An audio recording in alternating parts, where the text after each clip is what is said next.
Sound resumed. Ladies and gentlemen, welcome to another episode of The Flank. I'm joined by my friend, my companion, my dude. You already know the fucking vibes, guys. It's fucking Ben Janessine. Ben, how you doing? I know, Tom. It's been a little bit of a mixed day. I'll be honest. My vibe this morning was absolutely crushed. I was supposed to have my groceries delivered, and they never came. So I was going to make a bomb breakfast. What do you mean they never came? Where the fuck are they? they? Just straight up never came. They just never got delivered. And you lost your money. No, I got a refund, but I lost full. Okay. I wanted to have fresh bread and fresh milk. You know, I was going to make a nice bomb breakfast. Oh, yeah. But I got nothing now. So what, you didn't eat nothing? You hungry? No, I ordered. I went to like Starbucks and picked up a look shit. at Scraps in the chat laughing. He lost his fucking groceries, Matty. This fucking guy. I was gonna make some good food this morning. And it was all out the window. Listen, because you know what I do, Tom, is especially on Sundays when there's a race and I'm not playing golf, I make a nice breakfast, watch the F1 race, watch Tottenham lose if they're playing that day. Watch the Knicks if they're on a little bit of a matinee. Tottenham are kind of shit. Hey, what happened with the F1 race? Didn't Mercedes do something crazy today? Some really good strategy. Had a Mercedes in the race. They found a lot of pace near the back half of the race, and Lewis was able to get a nice overtake at the end. And yeah, Lewis has got the lead in the championship, but it's gonna be pretty lit. Monaco's up next. I'm excited for that race. It's always a fun time. So yeah, bro. Lewis Hamilton is the fucking GOAT. The fucking GOAT. Yeah. Listen, guys, but let's talk fucking COD, because I know a lot of you guys want to talk COD. We have a lot of stuff happening today. You guys know the vibe, all right? I won't be shouting anybody out during the show. We're going to keep it free-flowing, but let's get right into it. Ben, I know you got the link. Guys, there was a lot of drama today, right? Like, we're just going to talk about it right off the rip. I mean, we're not going to talk about it all, but just to keep you guys updated a little bit on kind of what's going on. We're talking about the server thing first? Yeah. No. We're going to get to it, but, you know, just a little summary of what's going on. We obviously started off the day with London and Seattle, went into the Faze Optic series. We walked into a lot of drama with the servers. Again, it goes right back to our initial argument about the online LAN debacle, but at the same time, I feel like this has nothing to do with that. Because and we'll get to that. And we'll definitely get to that when we get to that point. And plus, we also want to talk about the match a little bit itself. And then we ended off with Dallas Empire going up against Minnesota Rocker, which is another good one.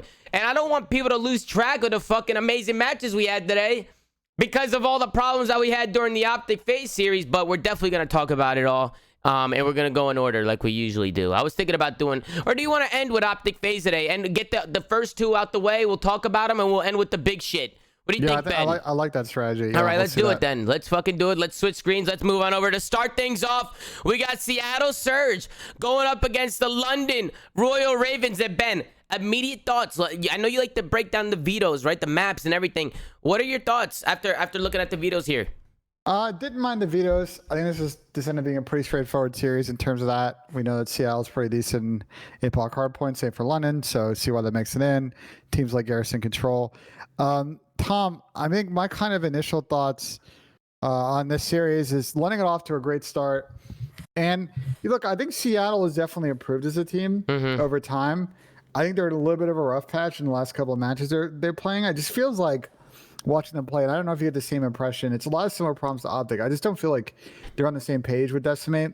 I also think another thing too is I went back and looked at the stats, and Precine's had some game modes where he's been excelling at in Stage 3. But overall, his KD hasn't been there, and he's really struggled in Search. I just think the whole team going, especially into the next stage, they got to kind of all peak at the same time because time's ticking, Tom. Like, they got to get to top 8 here. Time's ticking for sure. Before I go into the series, we'll go in order of the matches. I forgot that we have we got to think about the UK people too, right? It's very late for them over there. So we'll go in order, guys. We'll talk about the Optic Phase after this. I know a lot of you guys want to talk about this, but I also want to talk about the other matches as well. And Ben, I agree with you. Honestly, I feel like Seattle, they're just not looking like they can compete right now. It just feels like they can't win series. Like, they just can't execute. It is what it is. Now, Looney, I guess you could say statistically was a problem for the team, right? But he also brought other intangibles to the team. Now you bring in Decimate, and yes, he's a talented player, but they're still not bringing it together as a whole. We haven't listened in, and I definitely want to go on board with this listening and see how Seattle Surge sounds. I'm trying to bring bus right now. One's bus, one is front bus. Shawnee on time. He's already in window, fall in window dead. You play for a I don't see the guy dark. He's beyond car. He's inside mini right now. Here. I'm playing new guy. I should have killed him. I hit him with a nade. He's one bullet in mini right now. Trying to hold 3 pusher. Good job, one. Trying to hold new. I'm just sitting in a corner. I'm holding 3 push up right now. They could go Shawnee, 1 bullet street. 1 bullet street. So that's it. Someone gonna hit street most likely. He'd probably push up street. He had been on. Look at gold. Just play from this side. Play from this side. No. Trying to look our pinch. I have no idea where they're coming from. I spawned out here. Two half wall, guys. Yep. Half wall, one shot, right side corner, half wall, half wall, weak. Behind me, gold. Half wall, Half wall, got me. On gold. He's pushing up corner. I spawned close. You said left? We hit left and benches. Hit left and benches. Someone sitting out left. I just want to Besky, Shotty. Dead. I got one guy close right. He's shooting close. He's just shooting close right. No, he's mid-side time. Get child here. We can child. Yeah, we should. I got naded. Full flash from half wall. Cream and half wall. I think I close. Half wall, hitting it. One got me statue. One got me statue, guys. Yeah. Alright, Shawnee's half wall. One is statue and half wall. Statue and half wall. One shot half wall. Here. Come benches here. One could be close right here. I'm gonna wrap straight. We gotta play for this guy. Oh shit. All right, I'm gonna stop it right there, Ben. Yeah, you got some thoughts? I just skipped ahead. You're fine. You're fine. My immediate thoughts are that I feel like the only one trying to get any fucking life out of this team is Big P, aka Gunless. I don't know. I feel like this is multiple times now we go into a listening with these guys, and it just seems like Gunless is the guy trying to bring these guys together. I'm gonna be honest with you. Yeah, I mean, Sam's got some good directional callouts, but the other two were like pretty much nowhere to be found. They're just quiet, man. We've noticed that a lot in callouts that like I feel like Pierce is the only one really like for the most part doing a lot of their IGLing and shot calling. And like there was a time in COD, but that was like a school of thought, right? The IGL. But now with the way the game's played and the speed it's played, you really need all four guys in the team, or at least three of them, really all participating in that ongoing discussion and making decisions as a team. And I feel like the disconnect is not working out for them right now. For sure. And I feel like the dead energy that people are complaining about, I agree. I think the energy sounded kind of dead. And I don't even want to say anymore, but look at the score. The score was like that. Listen, 1 or 2 hills, that you lock down 1 or 2 hills, that's 120 points. You know what I'm saying? Yeah. It's like you can easily make comebacks in this game. So if you're down and your team is just not motivated and they sound like they don't even want to be there, then fucking chalk it up. You don't even deserve to fucking win, in my opinion. I agree, man. I agree. Who the fuck is that? Oh, look who it is! It's fucking the special guest snuck himself into the show. No, Ben, you dragged him in. Zed, how you doing, Zach? Yo, how's it going, man? It's going well. You got another win again. Zed, a lot of people were saying that the flank is bad luck, but I don't know. I think it's good luck because you've been showing a lot of love to the show, coming on, and look at you guys, man. We look unreal. We're disgusting now, man.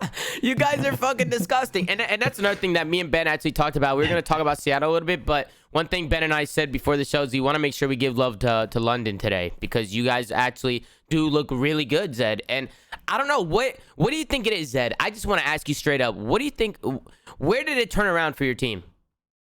I think it's just we're hitting, like, individually hitting form. Like, I mean, I'm pretty confident in how I'm playing right now. Paul's frying. Like, Zap's finding his footing in the team, and, like, he's starting to understand a lot more.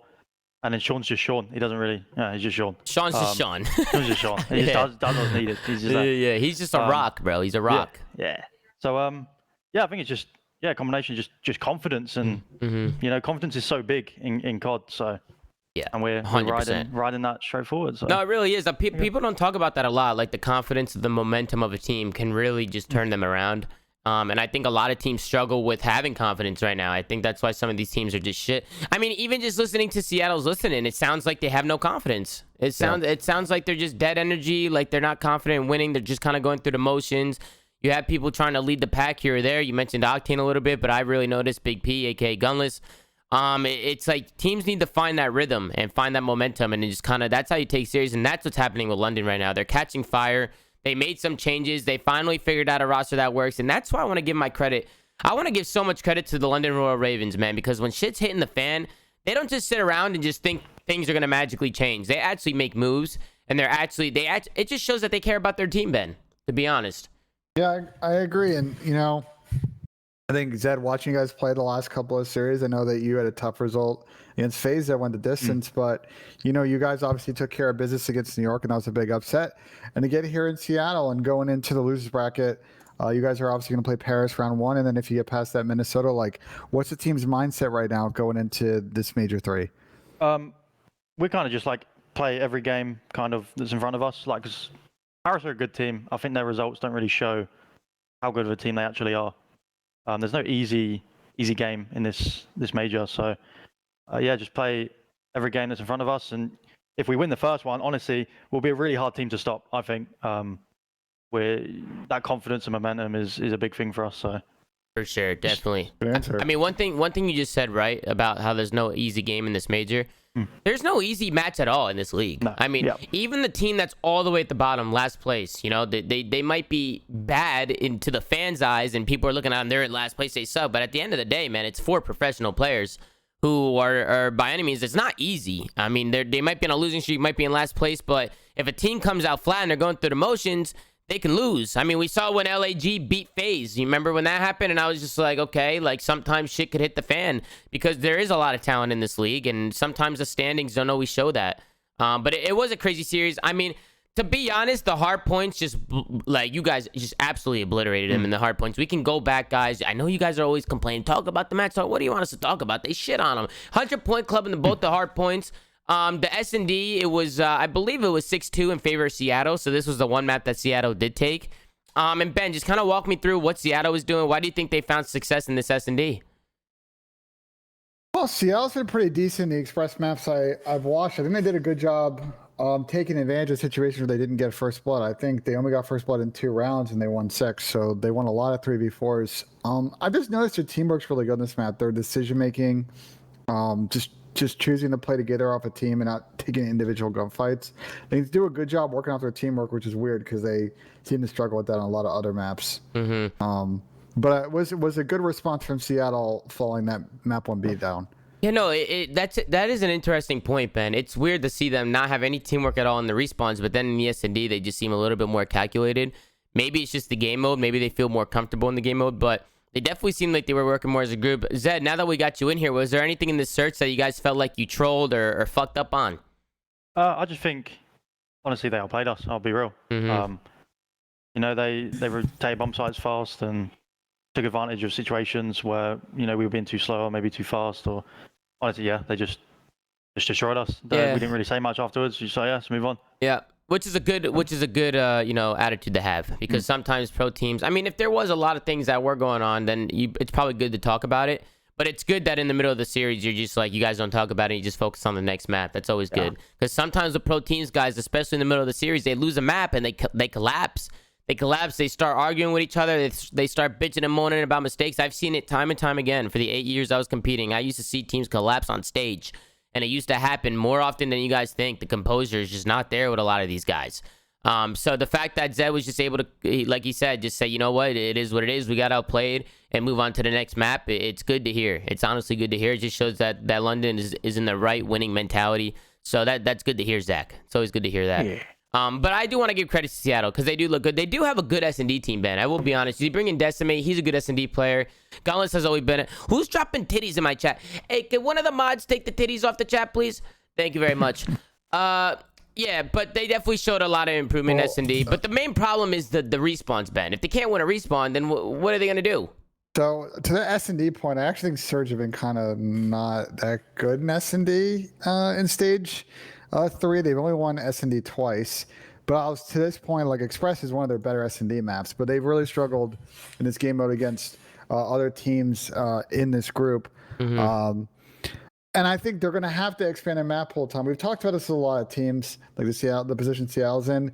They're very short-handed going in this series because they don't have a lot of depth. So when a team really does their research and homework and they're able to take out the best maps, Seattle's going to get in a lot of mixy situations. So we'd like to see them going, especially in this LAN in Major 4, because I think they're going to have a tall task in this major. We'd like to see them expand and get better as a team and try and get a deeper pool. That's how they're going to get back out of the basement of the league, Tom, and be able to get one of those top 8 spots and maybe get some momentum and make a run here at the end of the season. Yeah, well, I mean, like you said, Ben, we're getting to the end of the season now. So time's ticking, man.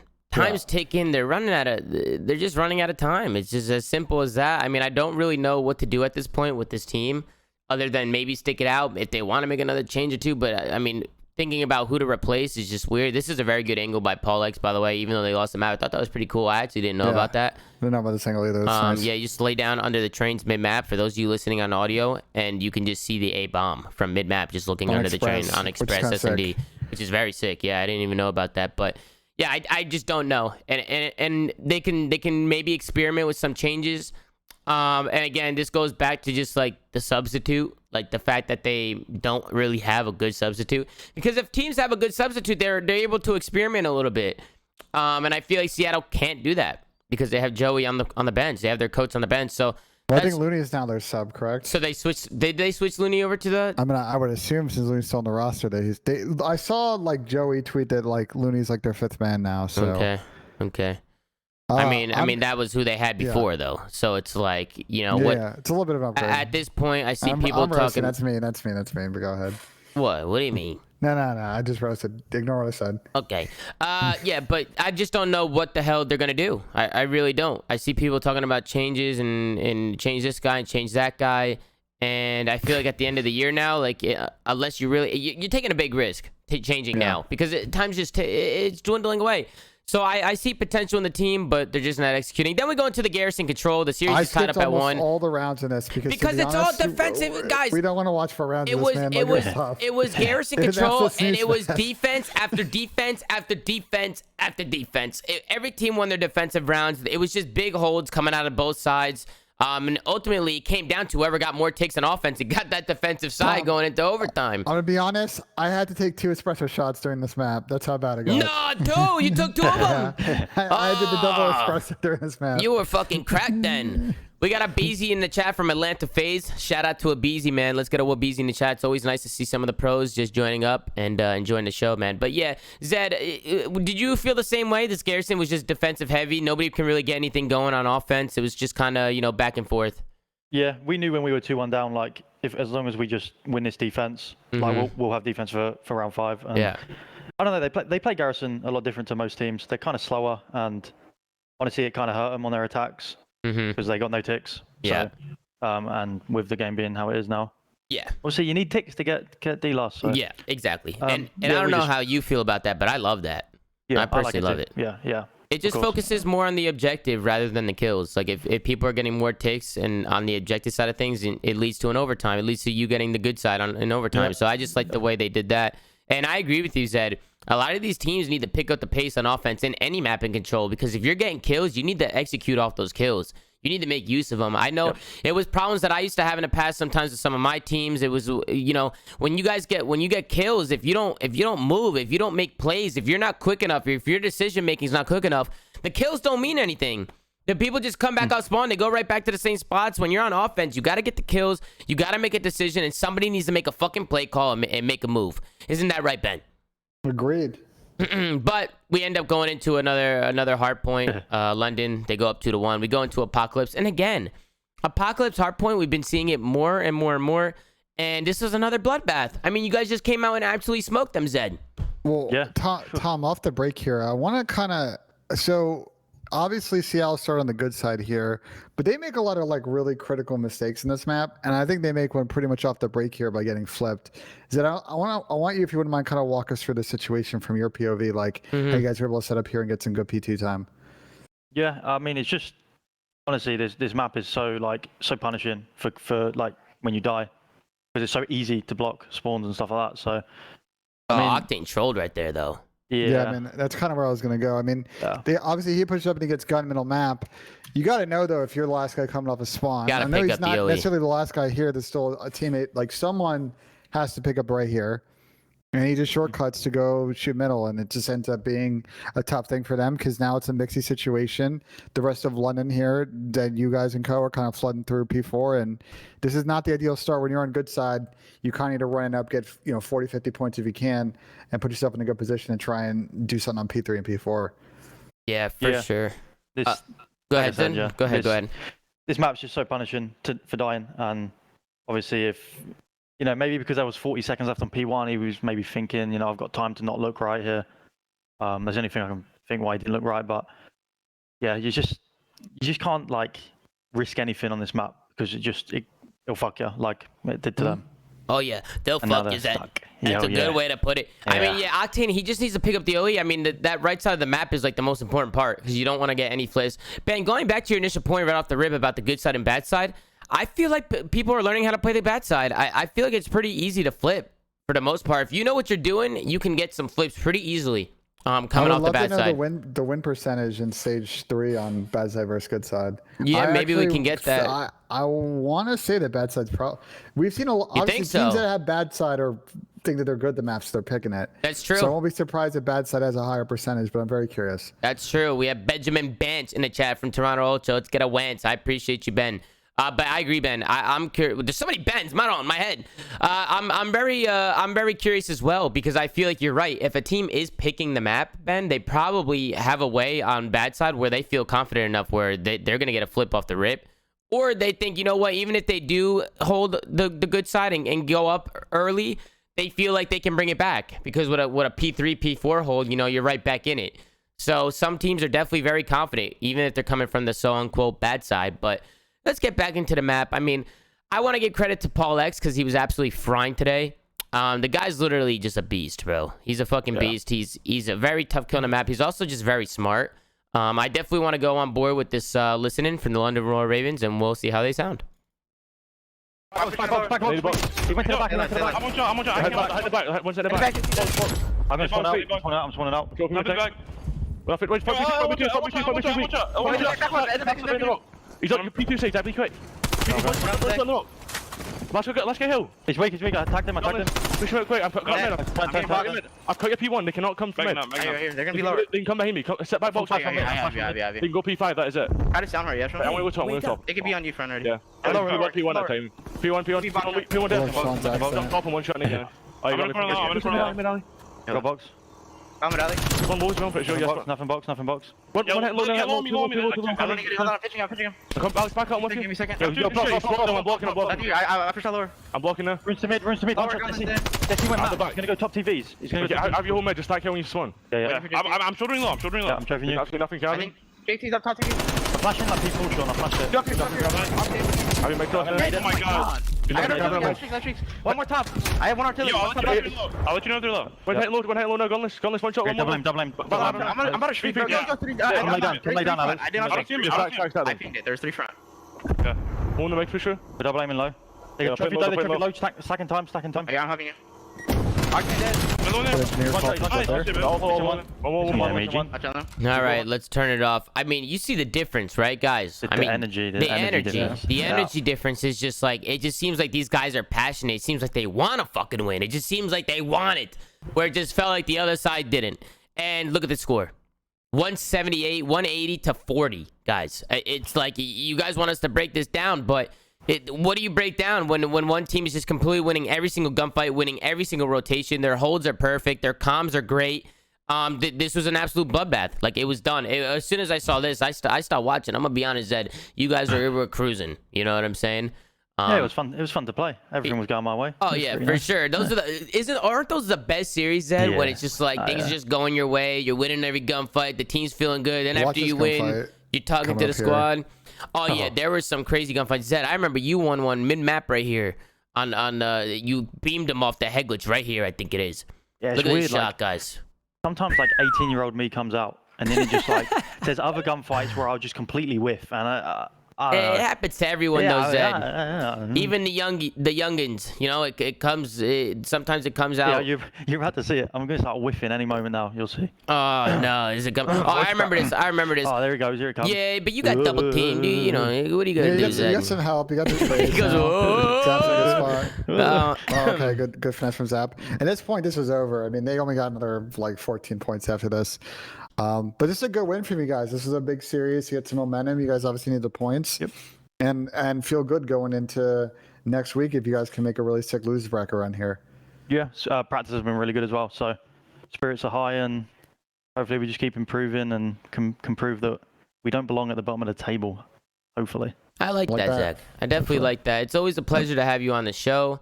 Is there anything you want to say, Zed, to the people watching? I know you got some fans watching. You got a lot of people in here supporting, showing love. There's a lot of weds in the chat right now. A lot of weds for Zed. So anything you want to say to them, man? Yeah, just the ones that do support know who they are. So, Yeah, all I've got to say is good luck breaking down Optic.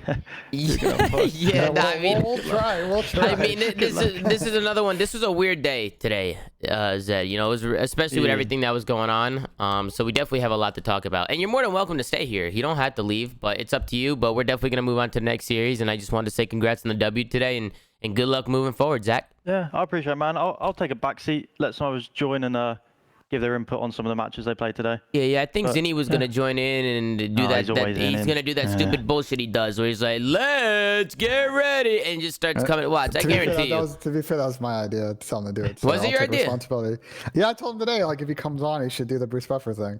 Oh yeah, that would be pretty funny. I didn't even hear you say that, but I was just saying. You weren't here when it happened. Yeah, Zinni's just predictable. But Zach, thank you, man. I appreciate you coming on. We'll get you back on for sure. Keep doing your thing, bro. Keep doing your thing. That's the plan, man. I appreciate you guys having me on all the time and appreciate the chat showing me love all the time as well. It means a lot. Yes, sir. The Zoom Mafia appreciate y'all showing love, and you have a good one, bro. Hell yeah, bro. Later, bro. Later. See you guys later. Bye. Bye. User disconnected Real quick, from your channel. I just want to say he's a great dude, man. Yeah, I love having Zed on the show. I love having Zed come on. He, you know, he just takes the time.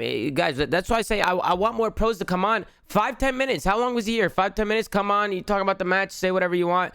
If any other pros ever want to come on and talk about their match and show the fans that are supporting back at home some love, come show people some love. You know what I'm saying? So it's always a pleasure. And I'm happy you got him in here, Ben, because I didn't even know he was joining us today. So shout out to Zed, and let's get a Len in the chat for that one because that was pretty cool.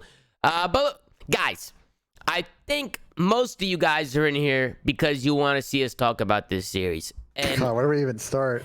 We got, you know, let's just listen. Optic Chicago going up against Atlanta Faze. Do you want to talk about the server thing first, or do you want to talk about the map first? The first thing I want to talk about are the maps. Let's talk about the series a little bit. Yeah, I had some questions about this one, but go ahead. Listen, no, I want you to go ahead. You're the veto guy. So when I found out, as you guys know, I peruse the Call of Duty website, guess the match IDs, and therefore I can get the vetoes before they talk about it on broadcast. So I tweeted it out because I was a little surprised about how this map set went out. And then when I saw this on broadcast, I was even more confused. And the reason I was confused is I don't mind a lot of these vetoes at Optic. The one that I want to understand the thought process on was the Apocalypse ban. And here's kind of my school of thought on it. User was moved to your channel. My school of thought, Tommy, is especially when two teams, it's not their strongest map. You should leave it as a third map in the pool and dare the other team to pick it. They made this veto way too easy for Faze. They basically had to choose then essentially based on how the team spawned, obviously, they had to make Faze choose between Garrison and Moscow instead of like it being Garrison and Apocalypse or Moscow and Apocalypse. So that was my beef with it. Obviously, like, this is always going to be a tough matchup for Optic. Faze is very good at Moscow. I think they're undefeated. They've been very good at raid control recently. They've had some good wins on raid hardpoint. Like, these teams match up well on all these maps. But that was the one thing from the veto that I think I would have done a little bit differently if I was on the Optic side. Yeah, good. Well put, Ben. Very well put. We have Zinni in the call, aka Methodz. Yes, sir. What up, kid? How you doing? You know me, just, you know, obviously, fucking hell, quite the day of matches. Fucking hell, Zin. Pretty eventful. I mean, Jesus Christ. Yeah, I don't know, Zin. I don't know what the fuck's going on. I mean, I was shocked by every match besides this one, right? I thought Minnesota would beat Dallas. I thought Seattle will beat London, and well, the Prophet got his prediction shoved up his asshole. So, yeah. I mean, we all predicted Faze to win, but the thing is okay, I see a lot of people talking about it already. Of course, the server was a problem. The server was a fucking problem. The connection was a problem. Can we talk about the server thing? So yeah, let's get right into it because it's hard to talk about this match knowing that now. You know what I'm saying? Like knowing that the server was a huge issue. Okay, so can I start this off because I have a lot that I want to reference on this. Okay, let me put my feet up. Couple of things. One is, so from my understanding, based on some of the Twitter conversations, is that there's an email that goes out to all the teams in the middle of the week and says, hey, like, here are the rules for check-in this week, and here are all the assigned servers. There's a tweet from Clay, and JCap posted a screenshot, by the way, of like the part from the sheet that says that the server for this match was going to be the Atlanta server. Okay. Clay, so timeline of events. Clay then apparently at some point, it sounds like Friday because he said 3 days. At some point on Friday in a chat with, I guess, people from the player relations team at CDL and the teams, or maybe it was another side chat, kind of mentioned that, hey, you guys are about to play in an Atlanta server. He saw it. He saw it. And I'm very confused about this next part because it seems like Optic understood this, and Envoy kind of explains it in his tweet. But it doesn't sound like they really did anything about it to go ahead and get that fixed. So a couple of things here. Obviously, if it was a typo from the CDL side, that's like mega unfortunate. As someone who's accidentally sent emails to Hector without capitalizing the T in Optic, it happens. We've all been there. But I also think there's some responsibility here on the Chicago side in this situation specifically to go to the league. And there are a lot of people you could talk to in a given situation and say, hey, what's the deal here? We shouldn't be playing Atlanta on an Atlanta server, and go ahead and get that fixed. So that's sort of my thought on it, Tom. I don't know if you feel the same. No, I definitely agree that it's something Chicago should definitely pay attention to. It's a little tricky because I also feel like this is a serious problem that happened on the CDL side. Why isn't there a referee or somebody in IT or something just looking at the pings, like just making sure everything goes okay with the match, like as it's going on?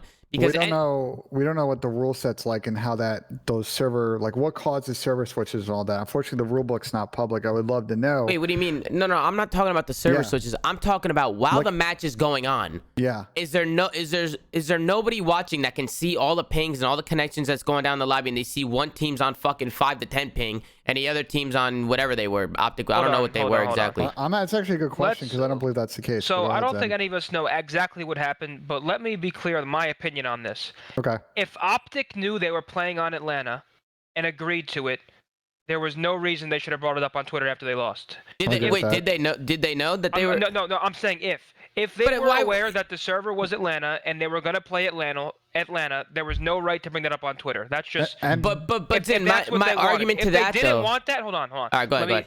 If they didn't want that and they had no idea they'd be on Atlanta and they thought it would be a different server, that's an entirely different conversation. But RJ in the chat said they knew. So the coach of Faze is saying that Optic knew. He said we pinged the same to Atlanta as St. Louis. The problem was that they didn't know. So their pings were the same, but they can't see the other team's pings, so they didn't know. But here's my issue with it, Tom. Did they know 100% before the match? See, I don't know. That's why I'm asking. I really don't know. That's what Envoy says in his tweet in the response. That's why I'm confused here. Envoy's in the chat. Envoy, were you guys aware you were playing on an Atlanta server? Before the series started, did you guys know that you guys are playing Atlanta on an Atlanta server? Because if the answer is yes, then what are you gonna do? Hold on. Let's be very clear. He said no. Okay, that's listen. Why would they tweet? But that's another issue, Tom. Because on the sheet they received, and Cap posted a screenshot. It says they were going to play in an Atlanta server. Yeah, I understand. So that's why I'm a little confused here. I understand that, and that's where the confusion for me comes in. Because if they get the sheet, and first of all, I don't even know how that happens. I guess the sheet had a typo on it. It can happen a lot of different ways that a typo like that can happen. Okay, having a typo, and listen, I don't know how it all works. When I competed, I didn't even know there was emails and shit like this. When I competed last year, we were just joining up before games and testing servers, and then we just vetoed whatever one we didn't want and played the fucking server that we liked. So now I'm guessing they do this stuff prior and they send emails out now, and they have a list of everything. And I know Clay did say something to the Optic guys. Clay said something, and hold on, real quick. Yeah, go ahead. Before, whether Optic knew or not, whether they were aware they were playing on Atlanta, they were at a severe disadvantage here. But do not get this twisted. Faze was the better team and is the better team currently. I think it would have maybe been closer, but I don't think Optic just blows Faze out of the water. I think it would have been more competitive. But whether they knew or not, Faze was the favorite for that series. Period. That doesn't mean Optic had no chance. I think, listen, the last team you want to play with that type of ping is Faze. If they're all on 10 ping and you're on 35, I can't think of a worse team to play than Faze. That's just their play styles. It's hard to counter. I don't know. This whole situation, I feel like there's a bunch of confusion on each side, right? Like they're saying they didn't know. Some people are saying that they did know. It's like at the end of the day, they just played on quad host. I don't think it's that confusing. That tweet that Tommy showed basically explained it. So I'm just the part that's confusing to me is and I would love to know from the Optic side is when they received that email, were they conversations with the league about getting a server switch? Were there no conversations? I think that's the part that we don't understand here yet.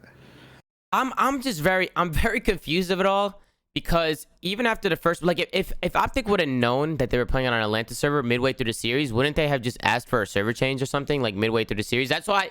And then to see them, the way they reacted and tweeted after the fact, just made me feel like they didn't know about this. Like they didn't know about it till after the series. That's why I was like, okay, maybe. Well, it's a bigger problem if they're not really. I know, and that's where I'm like, whose problem is it? Is it Chicago's problem? Is it the CDL's problem? Like I don't know where it all falls apart. And I agree with Zinni. I do think Faze is the better team. I mean, we all predicted Faze to win this one. Going into it, but I think the problem is that Chicago's trying to say is, yes, Faze is incredible, and then you throw them on fucking 5 to 10 ping, and then it's like, okay, they're unkillable. You know what I'm saying? Like, you legit can't kill them. I mean, yeah, Formal put in the chat, Dylan had a Envoy at a .44, haha. And I know they're trolling about it, and I know listen, I think Faze is the better team, guys. I'm just gonna be honest. But it's definitely hard to play against a team like this on a 9 ping, Zin. No. After watching this series and hearing that it's an Atlanta server, you're like, okay, this makes a little more sense, because this wasn't close at all. Like, this was like, I would have been a lot more alarmed if this was on maybe a more fair server, because you're like, Jesus, Faze just dominated them, and it was a lot more fair than I guess we know it was. I mean, 20 ping is not going to make the difference in how they got like 6 students searched. Hold on, no. There's like a little thing. Okay, hold on, no, you are wrong. You are wrong. This is a funny fucking tweet. I mean, Faze is undefeated on Moscow SD, but listen, shit, go ahead. I'm not saying Optic would have won. That's not what I'm saying. I already said I think Faze is the favorite. I think Optic would tell you Faze is the favorite in that match. I think the whole league would tell you that. But to say that the maps wouldn't be closer is just insane. You're playing against a team that is super aggressive. They abuse the cameras. They'll always chow you. When they're pinging 20, I mean, that's a significant advantage to pro level. A 20 ping difference is a significant advantage. But the one thing I hate now is this sort of like, the last thing I want this to do is discredit Faze and how well they played. But it's just like tough to find like the balance between saying how well they played and how much of a disadvantage. But let me make another thing, Zen, and I want to expose something that a lot of teams do in practice that I vehemently disagree with years. And I know Optic is one of those teams that practices a lot when they're playing non-Texas teams on a Texas host. And I don't understand that philosophy, because especially in an online environment like this, where, yeah, they got put in an unfavorable position, they don't have a tremendous amount of practice experience playing off of host in a situation. And I don't also think that 20 milliseconds in the grand scheme of things is going to be a huge difference in why they got 3-0'd here. Maybe I'm wrong. Maybe other pro players disagree with that. No, I'm telling you, you're but ultimately, like we looked at the map set. Tom and I were talking about it before the series. Like, saw the map set. Like, instantly felt like Faze is going to win at least 2 maps in this series. It obviously ended up being a 3-0. But from my POV, like, the server stuff aside, I think Faze is the better team today, and the tactics and their teamwork showed it, regardless of what was going on with the server selection. Yeah, and no one's disagreeing with you. Sorry. I think we have Dashy coming in with a tweet at Benjay Nassim. Past that, I think he's trying to say that you're smoking on the papaya a little bit, and you might be faded. What are your thoughts? Maybe they faded should. To what? Is he saying to? Maybe they should stop roasting me and work on their teamwork. I don't know what to say. Shazam, can you believe this shit, the bad guy. I don't want to be the bad guy here, but like, shit. I'm just a messenger, man. No, what are you gonna do, guys? Ben's all over the fucking place. He's a fucking maniac. Yeah, I mean, listen. There's only what did Ben even say? Because I was just reading him. You said if it was on something about another server, it would still be not even be close. Is that what you said, Ben? I don't really understand what you said. Faze looked like the better team today, regardless of the 20 millisecond. Tell me watching this series. No one disagreeing with you. Nobody's disagreeing with that. Yeah, we agree with that, but it would definitely underestimate. And also, let's not act like Optic's been letting a lot of respawns against top teams. I know. Okay, listen, no one's arguing this. Optic has not looked good before this series. They did not look good in this series. Yeah. But this one is different. You're playing against one of the top teams in the world. Some say the most talented, if not, let's say top 2, top 3 in talent in the entire game. Yeah. When they're on 10 ping and you're on 30, that is significant. You have players who have talent already, just being able to out-talent you in pretty much every single situation, get streaks, the whole 9. So I will say it again. I think Faze would probably win this series. I think it could have looked different. And you can't say there was no world where Optic didn't make it more competitive. There's just no way. I just think 20 milliseconds, if it was like 50 milliseconds, right? If it was 20 versus 70, I would understand. That's like, what is that? That's half a second, 50 milliseconds, 100. What exactly was it? What were Optic's pings? They said it was 20 milliseconds. It's 10 to 30. 30. I mean, that's not that bad of a difference. Like, that's what I'm trying to say. And again, I don't know. Watching Ben, this series, guys. It's a pretty big difference, Ben. Tom, watching this series and watch how it played off the break, Faze looked like the team that had a better understanding of how to play this map. Ben. And the same thing can be applied to the S&D as well. Ben, you're not understanding, though. That's what we're saying. I understand what you're saying. No. Me and Zinni are agreeing. I just think it's an excuse. But that's just my POV. No. Listen, I by any means do I not think this is an excuse. I think that's Fugaze.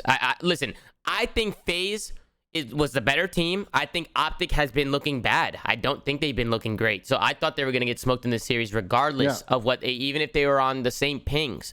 But to say that it was an excuse, listen, it's definitely not an excuse as to why they lost, but it could be an excuse as to why Envoy's dropping a 0.4 and they're getting completely blown out to oblivion. Now, I don't know what would have happened if they were to replay on a better server. Yeah. It could have been a little bit closer. I'm still going with a Faze 3-1 or 3-0. I still think Faze is the more rounded. I think they're the better team. I think Optic has a lot of problems right now, and I agree with you a bit with their teamwork and stuff like that. I think they have a lot to work on. And by any means, I don't think any of them are bad players. I think they're all incredible. They're all superstar players. Some of the best players to ever do it. Top 5 players to ever play COD. But it's like right now they're not looking good. And it's just a tough thing to talk about. I'm sorry to cut you off, Tom. Yeah, no, I agree. No, it's a tough. Expand on that. Go ahead. It's tough you could to go. talk Go ahead. about because FaZe is currently the better team, and I don't think it's even debatable, really, right? Like, if you're going off recent events and how they've been playing, FaZe is the stronger team. But to say that this was a super fair match is also insane. Because it's Fugaze. as a player, there are 48 starters in the league. All 48 would tell you playing Atlanta FaZe on host is nearly impossible. Like, especially that team. Like, they're already good enough. Put them on their host. Bro. It's nearly impossible to beat them. So, listen, like I said, I think FaZe would probably win, but I do think it's fair. It's unfair to act like Optic would just get blown out. But let's circle back. I don't want to talk about this too much, but I want to clean up with this. I understand that point's in, but as we discussed earlier, I have questions about how they ended up in this position to begin with. Were they just content with playing Atlanta on the Atlanta host, and they knew they were going to play on it before? Listen, I'll say it again. But if they knew and then they complained about it after, that's horseshit. If they didn't know, completely Tom, you're different saying story. they didn't know. Envoy's tweet says that they knew. We had RJ in the chat saying that he knew. But Envoy just dropped it in the chat. He said he didn't know. And now Formo just put it in the chat. I had no idea. What's going on? Can we get a fucking Optic guy in here just to talk real quick? Mod on, they're in the chat. Spam it in the fucking chat. We need somebody to come. Yeah, bro. I'd love to talk about this more. Somebody get these guys a fucking TeamSpeak, bro. I don't understand. I really don't get it. And that's why when I first started talking about it, the first thing I said was, I'm just really confused. I'm just really confused on how this happens. Was this a problem that the league had? Was there a problem in Chicago? The way I'm being told the story, this is a problem on the league side and on the Chicago side. They both fucked up. Because you have information being... Envoy wants to join. He said, like... Yeah. All right. I'll send Envoy the tweet again. Send it to him. I'm confused because I'm hearing Chicago's getting emails. They're being told they're playing on the server. Clay's dropping them points and stuff like this. And then on top of that, I don't even understand how the server's even messed up, which is where I think the colleague might have had maybe there was a typo, maybe there was something wrong with the email. So it sounds like there was problems on both sides, and it led to this. It led to fucking this, and it led to a let's just be honest. The match was not fair in terms of like a professional competitive match. There was a clear advantage to one team to the other. Now, that's not to take away from FaZe because they're an incredible team, and I think they're one of the best, if not the best in the game. Along the likes of like New York, Toronto, you know, we talked about the top 3, whatever. But I mean, it's just a very tough situation, like Zinni said, because I think the better team won. But I don't think it's bad to be complaining about this if you're on the Optic side, because if I was Optic and I was competing and I found out I was playing Atlanta on an Atlanta server that I thought was going to be San Luis, and I found out after the match that they were pinging 5 or 9 or 9 to 10, whatever 10. I would lose my shit. What sucks also is like you can feel in the match that like these guys are shitting on us, and it changes the way you play, right? Like if you're Optic and you're getting put down in every single scenario, like Faze was putting him down, it completely changes like the flow of the team. Like it like the team just starts doing shit that they wouldn't do. It's like your challenges are slow, your trades are slow. It completely changes the way you play the game. As soon as you realize, like, yo, what the User fuck was is moved going to on? your These guys are channel. walking through us. So we have Dylan Envoy in the chat now. We'll wait for him to unmute and set up his mic in a second, but we'll ask him here. Yo. On sort of the custody. Yo, what's up, Dylan? How you doing, bro? What's going on, man? Listen, man, I know today was a little bit of a rough one. You were streaking in other ways. I saw the tweets. I very much was. But kind of like, I don't know. I'm just a little confused, man, because we're obviously talking about it and we're looking at it from the outside looking in, but kind of just break down what the hell happened from your POV. All right, I'll start off with, first off, I haven't looked at these emails in a while. I usually just click on them, get on my inbox, which is my fault. It's pretty much all the standard same things we've done at the beginning of the year. And like the CDL chooses what servers we're going to be on. It's not like last year where we veto them. So there's like whatever we're going to play on, we're going to play on. And I trust like, you know, their decision making, because apparently they have people behind the scenes, you know, looking at our pings and all that. The thing is Clay brought it up in a chat with everyone and I didn't think much of it. And the rep was off for 4 days or over the weekend and he didn't respond to us. So I was just, you know, thinking that, you know, it'll be in the best, they're going to pick what's in our best interests, right? Yeah. And last time we played on St. Louis server versus Faze at the very beginning of the season. So I don't see why we wouldn't have been on the same server because we're in the same locations. But so it's just a Can I ask a follow-up question here real quick, Tom? Yeah, the referee was on vacation apparently. Right. So you messaged your player relations coordinator and he didn't respond. Did you guys have a conversation with, you know, Hector or management to say, hey, can you check in with someone else in the league? We're playing Atlanta on Atlanta server. Doesn't make much sense. Like, let's see if we can get this sorted out. Well, clearly that didn't happen. They played on a fucking Atlanta server. Yeah, we played on the Atlanta server. And the thing is we ping the exact same to Atlanta as we ping to St. Louis. Like if you look at a map, we're pretty much the exact same, you know, ways away, and you can't really tell by just being in the match. But I can look at, you know, Atlanta's pings or whoever we're playing against, and obviously theirs are going to be lower if they're on Atlanta compared to St. Louis. Yeah, so I mean, from what you just said, so you guys did know, and basically I don't know, because everybody in the chat saying lazy and shit. I don't think intentionally Optic said, fuck it, we don't care, let's play in Atlanta. It sounds like a mistake from your guys' end that you thought would get resolved, but didn't. I definitely should have done more. I should have done more. I should have went out my way and, you know, made sure it was right. It was going to be right when we came to the match, and I didn't, and that's on me.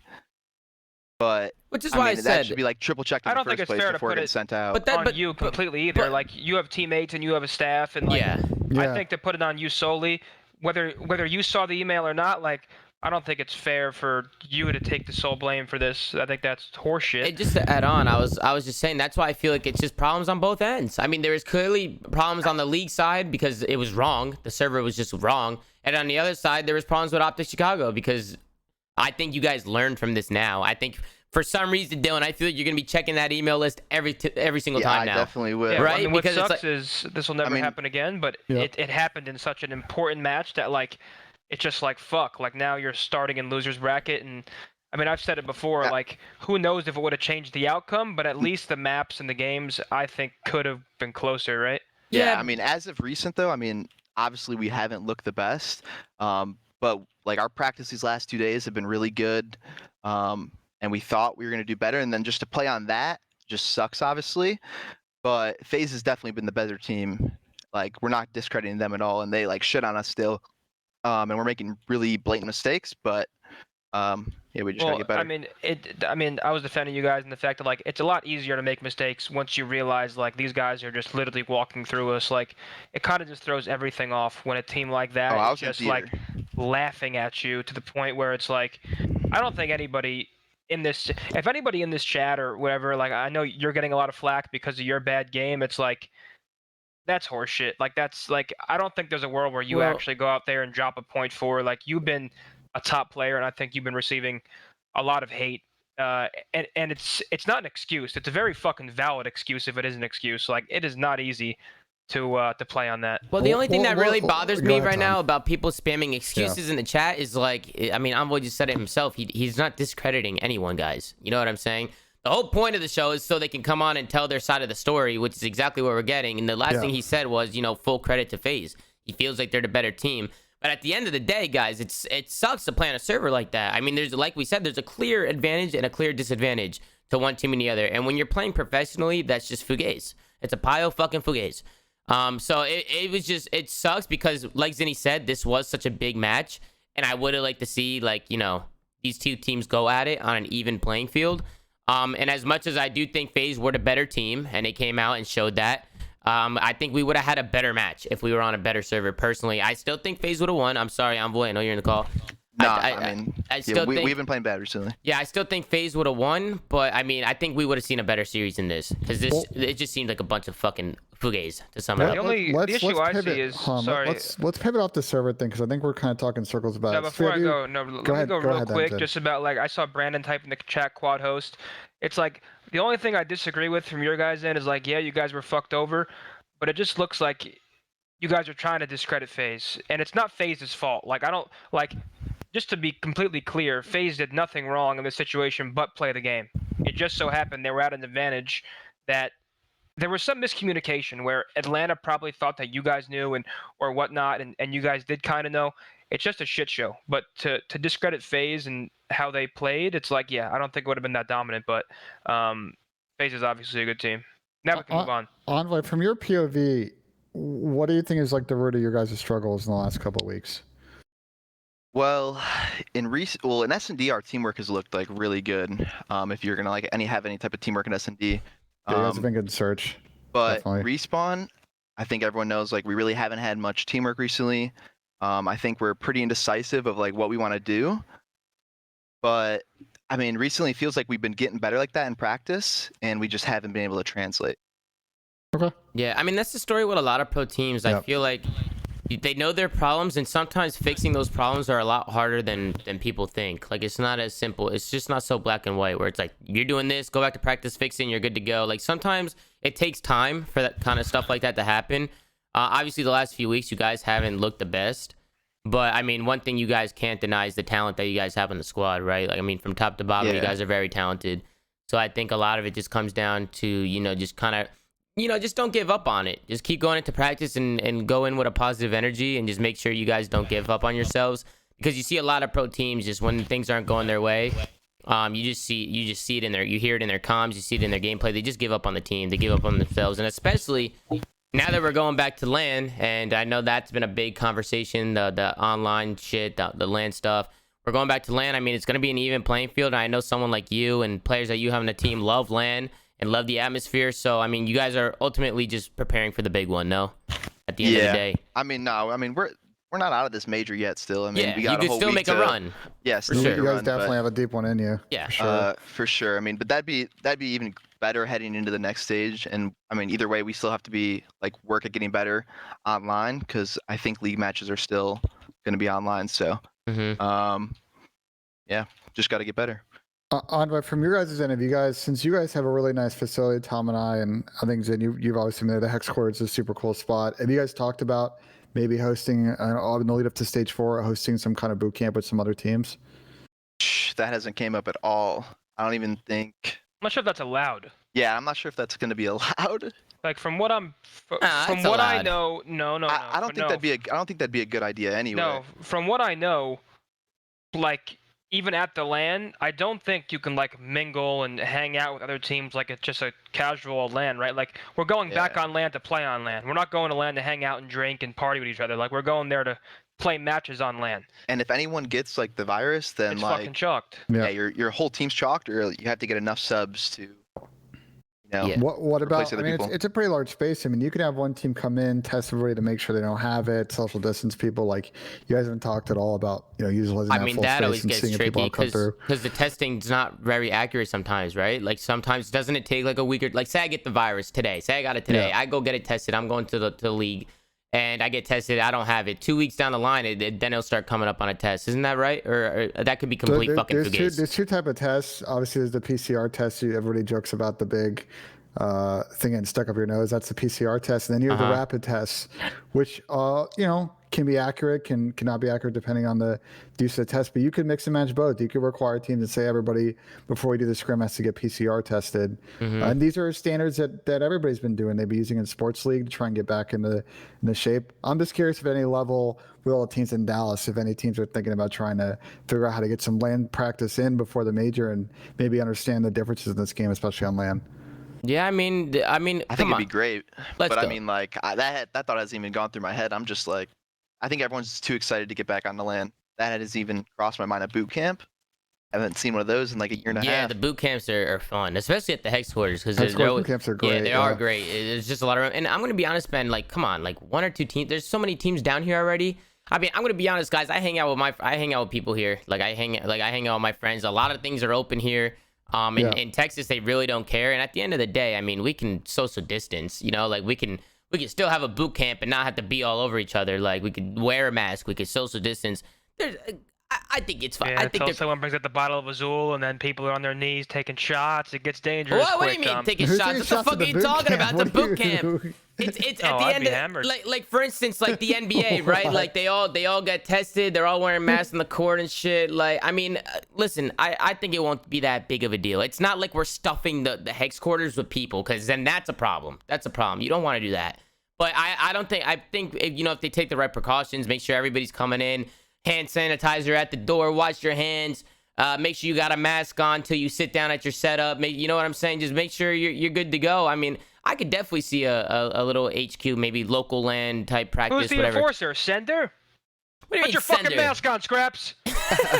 You can hire. I mean, there are companies you can hire to enforce COVID policy. There's a lot of ways you can do it. At the end of the day, listen, I know COVID is a very serious thing. So if it's not a good idea, I don't want it to happen. If people are very, at the end of the day, just make sure you guys are wearing your mask and staying safe and just making sure you're taking the right precautions, because we don't want anybody getting sick, and COVID is a serious thing. So we'll see. I think that's a good idea, Ben, to do something like that, like a pre-LAN. We haven't seen it in a while, and especially since we're going back to LAN and the pros are going to be seeing each other in person anyway. I'm sure the pros are taking the right steps to make sure that they're safe. So that's the only reason why I said that.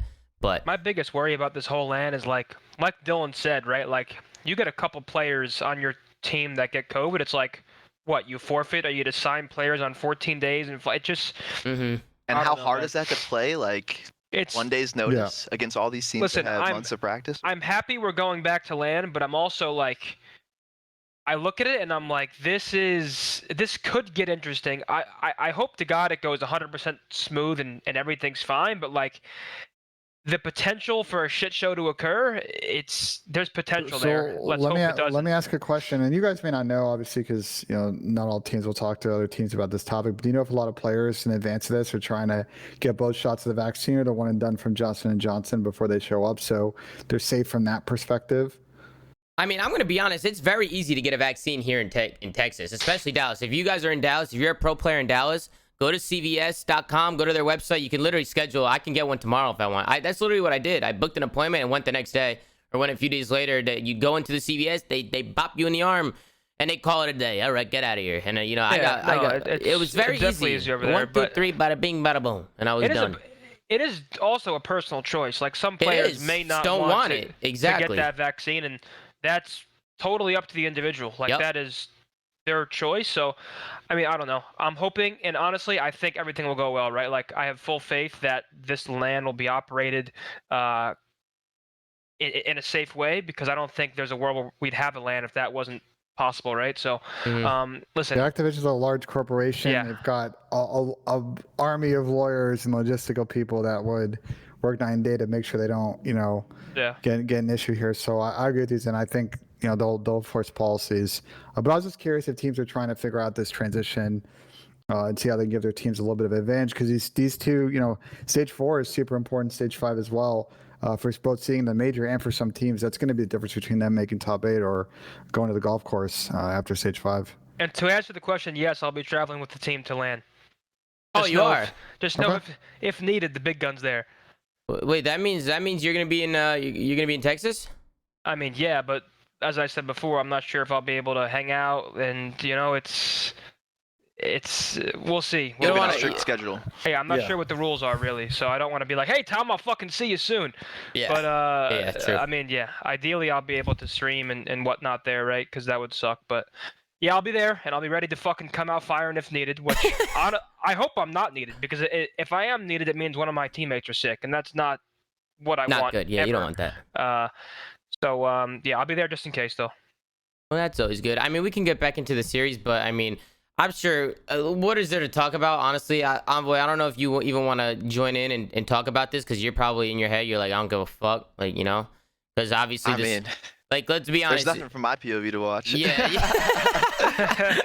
Dead ass. It's just one of those things where it's like, you guys just need to. Yeah, you can watch it back. Maybe there's some mistakes here or there, but at the end of the day, just keep practicing and keep doing what you're doing. There definitely was some fugazi. I checked theater a couple times. Some fugazi for sure. Oh yeah, 100%. It's the best way to put it. Fugazi. It's a great word. It's a great word. Yeah. I love the vocabulary. End of the day, we're gonna keep working. Hopefully, be better come next week.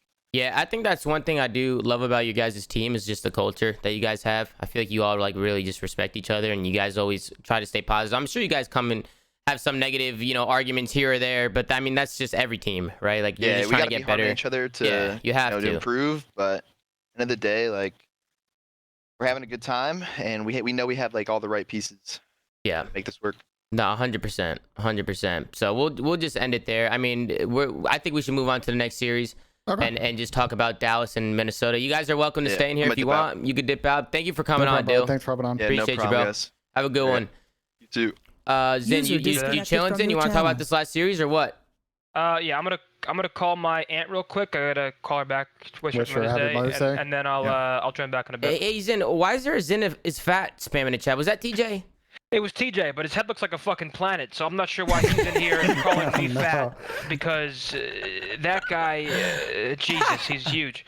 So I'll be back. Listen, for maybe newer viewers, it's always a good banter between Methodz and TJ. It's been going on for a long time. That's my boy. And real quick, before we go into the next series, I just want to give a huge shout out to the stream, man. We hit over 11,000 viewers, so I just want to say thank you to everyone joining in and supporting the show, following the stream. We have a lot of new followers coming in, so just make sure to follow the stream, man. And I just appreciate you guys showing mad love.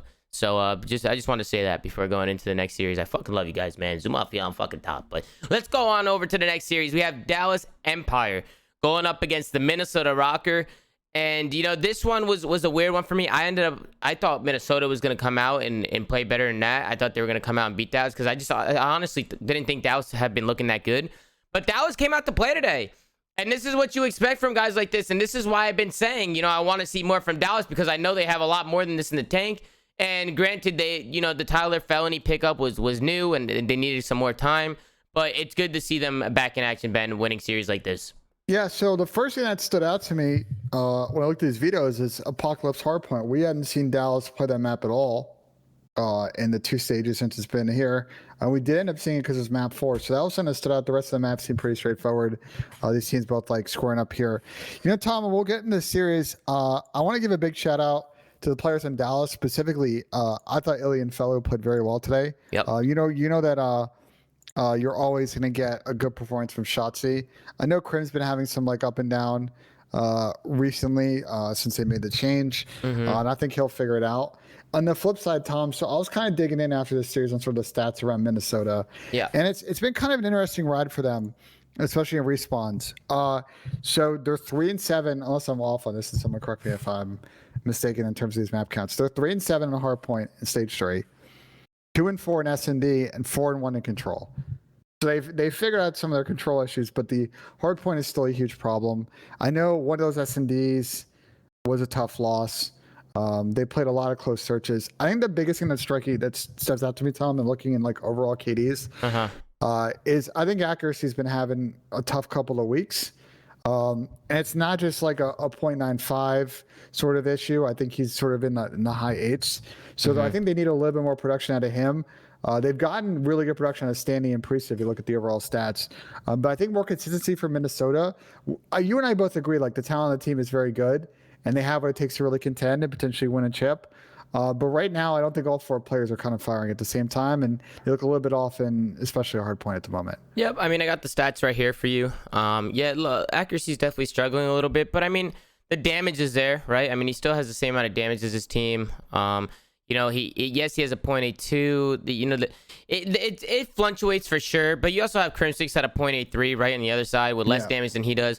So you definitely want to see more production coming out of those guys. But at the same time, if they're playing better as a team, and maybe I'm sure there's a lot of mistakes that they were making that they're going to go back and look on, it'll probably make somebody like Accuracy or, you know, Crim, depending on whatever, play better, to be honest. Now, I agree with you. Maybe we do want to see a little bit more production out of some of these players because, you know, you can't have anybody slacking when you have some of these teams that are at the top that are just so talented from top to bottom. Hey, you definitely want to make sure people are coming in, just frying and doing their thing. But let's get back into the gameplay, Ben. What were your initial thoughts coming into this first map? We start with a Moscow hardpoint. Dallas end up coming out hot. Yeah, so Dallas ended up winning this one. It's pretty close. I think Minnesota makes a couple like really key mistakes toward the end of this match. This one doesn't really necessarily hurt them. They basically kind of commit to this last 15 seconds. They don't choose to actually rotate to this new hill. So as you see, number one, all of Dallas basically spawns new because no one from Minnesota backed up to try and set up. It actually ends up not like really hurting Minnesota all that why badly. did they get split? Why didn't they all hit old, Tom? No one's blocking. Yeah. They all hit old, but they're also crossing in the back alley. Yeah, so you're right. See, hill, I didn't look at that right, but you're right. They're pushing around back alley. So that's what did it. I see. At first, I saw 3 people on street like this, and I saw them spawn. I was like, wait, why didn't they spawn in the back? And then the back alley guy was there. So that's what messed it all up. Now you get a little bit of a mixy situation because you're getting splits all over the place. I think Minnesota ended up getting a bunch of these kills here. But again, this ended up being a close map that they lost by 18 points. So the little mistakes here made the difference. And then as we watched this through, I thought that Ender went really big on... actually, no, iLLeY went big on the rotation before this, I'm sorry. But Minnesota actually get a hold here to kind of make this map close. And then they kind of screw up a rotation to P3. So I'm going to kind of skip through the rest of this P1, Tom. Yeah. We'll watch a little bit of the P2, and then we'll talk about what happens a little bit on the P3. For sure. Just to add on to the whole iLLeY thing, you said he's been playing well. I heard that iLLeY, from my sources, has been playing a lot of COD. Like, I'm talking about a lot. And I do love that because it just shows that the kid really wants to win. And he's running a new role. So, of course, he's going to come in and he's going to do his thing. And I just want to, you know, that's just respectable. There's nothing but respect for me if you're putting in that extra time. I heard he's been playing amateur 8s. Apparently he's been playing a lot because there's no pro 8s. Professional players are not. Pro 8s haven't happened for weeks. There's no professional 8s being played right now. You guys know that I like to tune into pro 8s and kind of cast and just have a good time and talk to the chat, but there hasn't been any of that in the last few weeks. So iLLeY, he's finding other ways to get those extra hours in. At the same time, if iLLeY is watching, make sure you don't burn yourself out. Because sometimes quality is better than quantity, and that's the only thing I'll say to you. But you know, I like the fact that he's just putting in the time and putting in the work, Ben. It just shows that he wants to win. And then Crimsix, on the other hand, you're double negative. Pick it the fuck up, Porter. What the fuck are you doing sitting at 11 and 22? You're better than that. You're fucking better than that. What the fuck is this, Ben? Yeah. So Tom, I want to talk about this P3 rotation.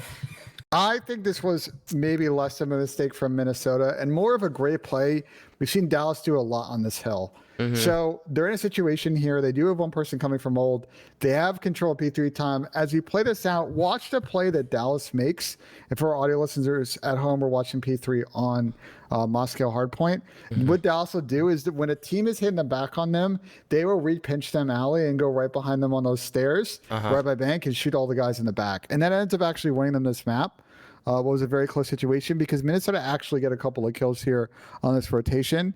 They make it kind of mixy, but this really heads-up play ends up being the difference. Well, Priesta, he comes around the backside. He's able to pick up a big 2-piece to kind of open things up. But then you have Crimsix, who makes that play from mid-map. You're right. He just absolutely flanks him. He pops a big 2-piece. So, yes, he's sitting at 13 and 22, but he made the game-winning play for them. So, shout out to Crimsix. But I think once he comes in from behind and he just takes them down and picks up that 2-piece and kind of spawns them out, just shut down their whole push. Like, Preston went big, and it just got completely shut down. But then it gets a little bit mixy again, Ben, towards the end. Trays are going back and forth. Somehow Minnesota just kept finding their way to make things hectic. And, you know, watching backstage with Clay and some of the other guys, one thing that was said is, you know, these Dallas guys, Clay knows how they play, right? So these guys, they love to push scrap time. If it comes down to, like, do you rotate or do you push the scrap and try and win? Because you always get those mixy situations at the end of a game where it's like, what do? You know, you need to make that split decision. Should we rotate or should we push old? And I think I like the play out of Dallas to push old here. I think with 20 seconds left, they only need 9 seconds to win. Minnesota is forced to rotate because if Dallas rotates, they're done. So if Dallas takes advantage of Minnesota rotating, they use their numbers to get into that scrap time and get the rest of the points. It's a great play. They use their numbers, they get the trades, they get back on the hill, they throw some trophies down, and they're good to go. So just a good heads up play out of Dallas at the end there, and good teamwork. Good teamwork out of them. They were all on the same page. There were some interesting plays, Tom. I know, like, if we go back a little bit, Standy, so they got kind of mixy, and Standy had an opportunity. I think it was a bit of a 50-50 play, so I don't quite blame him, but he ends up pushing out in that mixy situation, and actually, by him not being in the hill there for one or 2 seconds that was needed to ensure that they would have won on that P3 time, that ended up creating a little bit more extra mix. So I think it just things were kind of happening pretty fast, and that's sort of a big ask because he's trying to kill the guys in elbow. But ultimately, I thought Dallas did play this map pretty well at the end of the game, and they put themselves in a really good position, Tom, going up 1-0, going to the S&D, in a Miami map, which I think really suits their play style. Yeah, and the Miami S&D was an interesting map. I felt like both teams are playing in slow motion, which is not a bad thing because Miami S&D is one of those maps where you really need patience. You really need to get your info and just try and get those picks, right? So we go into a Miami S&D. And again, there was a few rounds that I saw. The 1v3 that I saw from Standy really stood out. This fellow 1v3 in the beginning too. And then fellow. And then again, I always like to give props to players on the show because people deserve it. And one person I want to give props to is fellow. He came out today and he showed why he's capable of playing at the highest level with these pro players. I mean, he came out and he did his thing. And of course he had big shoes to fill coming into this team, guys. He comes in, Hook out, fellow in. Everybody's all up in arms. Everybody's complaining about the change. And yes, while I do agree Hook probably should have stayed, or I think they should have kept him, fellow was put in a spot where there's just a lot of pressure on him and a lot of eyes. And the fact that he's coming out here and even just watching him on webcam, Ben, just seeing how confident he is, it's nice to see. Can I ask you something, Ben? What the fuck are you smiling over there for? I was finding a tweet, but go ahead. Sometimes I see Ben smiling and I can't tell. Don't get distracted by my smiles. I'm sorry, I just can't tell if I'm saying something that's funny. And I'm like, what the fuck is funny? What am I, a clown to you? So this is a really sick clutch out of fellow. So we'll watch this play out. First off, as we're watching Miami S&D here, you always know on offense where accuracy is going to be on the map. He's going to be on that balk, putting down shots. Every fucking round he's there. I take his head off. Every round. Yeah, but I mean, the one thing that Lamar will say is like, yeah, I am up there every round, but I mean, it's a good spot. It's hard to kill people out of there. He's giving good comms too. But at the same time, I think he should switch it up a little bit. I don't think he should do the same thing every round. Just because teams are going to start taking advantage of their setups that they're doing the same thing every round. So I definitely. But this was a great play out of Tyler Fellow. He used the time to his advantage. He was able to take him down, and then he made it a 1v1 situation with 6-7 seconds left on the clock, and he just kind of played the time and just held his aim. So good patience out of him. He read the round really well, and that was a big round too to kick things off hot. Yeah. But moving forward, anything that you saw, Ben, that really caught your eye? And one thing Clay said to me, when you see Fellow, when his eyebrows go down like that, that means he's came out to play. That means he's ready. But that's what Clay told me. I don't know how true it is, but Clay. He would know. I mean, he's team with the guy. They're very good. Yeah, he's team with the guy. Clay and Fellow are great friends. Yeah. Apparently, if you see Fellow's eyebrows go down like that into his eyes, then he's in fucking demon mode. That's what I'm a fucking vampire. I feel like I'm watching Edward Cullen. What do you mean Edward Cullen? What's the problem? You don't get the reference? Vampire fucking vibes. What the fuck did you tweet, Ben? Did you tweet something in the middle of the show? Yeah, but I mean, we'll pull it up after this segment. What'd you tweet? Let me read this shit. Let me take a look. Hold on. We'll put a pause. You want to pull up my response to Dashy? It's a pretty good response. I'll give it to you, Ben. I'll fucking give it to you. That's a good one. You got Elon Musk. Thank you, Elon Musk. Legendary episode of the Joe Rogan podcast. Yeah, smoking on some papaya. You know what I'm saying? What do you think about us getting some papaya on the show? I don't think we should be answering that question on the show. It's not legal where I'm at or where you're at either. Okay. Legal here in Toronto. I'll spark it up for the boys. Okay, let's move on then. You know what I'm saying? We could always relocate. You know what I'm saying? But yeah, that's a good response. But back to the match. But going back to this match, it's a pretty mixy round. We're gonna talk about a couple rounds here. This is a really good play. First off, I thought Priesthood played really well in this series. I know they lost, but I feel like Preston's been playing better and better with each series. Now he's on the flex roll. Especially in this SND, I felt like he was making some good heads-up plays. And this was a nice play to him, especially in this 2v2. They could kind of mix and end up winning the 1 to go ahead and level things. Dude, Fellow was cracked, by the way. Team shot. He does get the trade. And then Fellow takes kind of a wide chow, but Preston does a good job, giving himself a nice head glitch and positioning, and does win the 1v1 there. Yeah, just trying to skip ahead a little bit, Tom. I'm going to skip ahead to round 6. This is when Standy 1v3s. There were a couple really nice clutches on this map. This is one of them as well. So I feel like Miami is such an easy map to clutch, and I'll tell you why. Yeah. I feel like majority of the rounds are just people playing for information, people slow playing, people trying to get picks. And when it gets to the point where there's only 10, 15 seconds left in a round and time is dwindling down, that's where players use the time to their advantage. That's where players start using the bomb site. And you saw it with both the Fellow clutch using the time, and you saw it in the Standy clutch. And that's what happens when you wait to the last second to try and make a play. You just lose options. You lose options. You're forced on offense to make a play and try and get the bomb down, and people use it to their advantage. Pro players are very smart. So I don't even know. I'm gonna be honest here. How the hell did this even happen? Standy, he gets one. There's 15 seconds left on the clock. Ender, the problem is Ender needs to win this gunfight. Standy played it very well. It was just very well thought out, to be honest. But the problem is iLLeY went for the plant too late. I mean, Dallas is just trying to plant the bomb. They went for the plant, but I think the two of them should. I think that they should have converged on Standy after that kill and tried to get some crossfire so they can push the action here, or I don't know. They got put in a really tough position because the bomb was down beach with 20 seconds left. So Ender had to go back and get the bomb to get the position he initially had. And that's what kind of set this whole situation up. Standy obviously made a good play driveway as well. Great play. But yeah, I mean, it's just tough because they never got the bomb down early and were able to set up for any kind of post plant. Yep, and I saw the video that Standy made an insight, and there's a bunch of guys today. But I just want to wish a happy Mother's Day to my mom. Obviously, I'm in Texas right now, Mama right? Z. And I was a little sad this morning, guys. I'm gonna be honest, just because it's Mother's Day, and I wish I was home. I wish I was home spending Mother's Day with her. But I will be home in a week, so. I'll be going home back to Jersey, but I just want to give a shout out to Mama Zoomaa because she's been super supportive with everything that I do, whether it was me competing or the stream, the content. We talk every single day, and I miss her and I love her. So I just want to give a shout out to Mama Zoomaa, and I see her in the chat. I love you, and I'll see you soon. Happy Mother's Day to Happy Mother's Day, man, to all the amazing mothers out there. Being a mother is probably the hardest job in the world. You ever try playing competitive COD? Shut the fuck up, Zick. Come on. I'm just kidding. I want to shout for my mom too. I think she's watching this show right now. So yeah, shout out to Mama Nassim. Would have loved to have come back to New York, but unfortunately couldn't make it happen. But I did make sure I hooked her up with a nice gift for Mother's Day.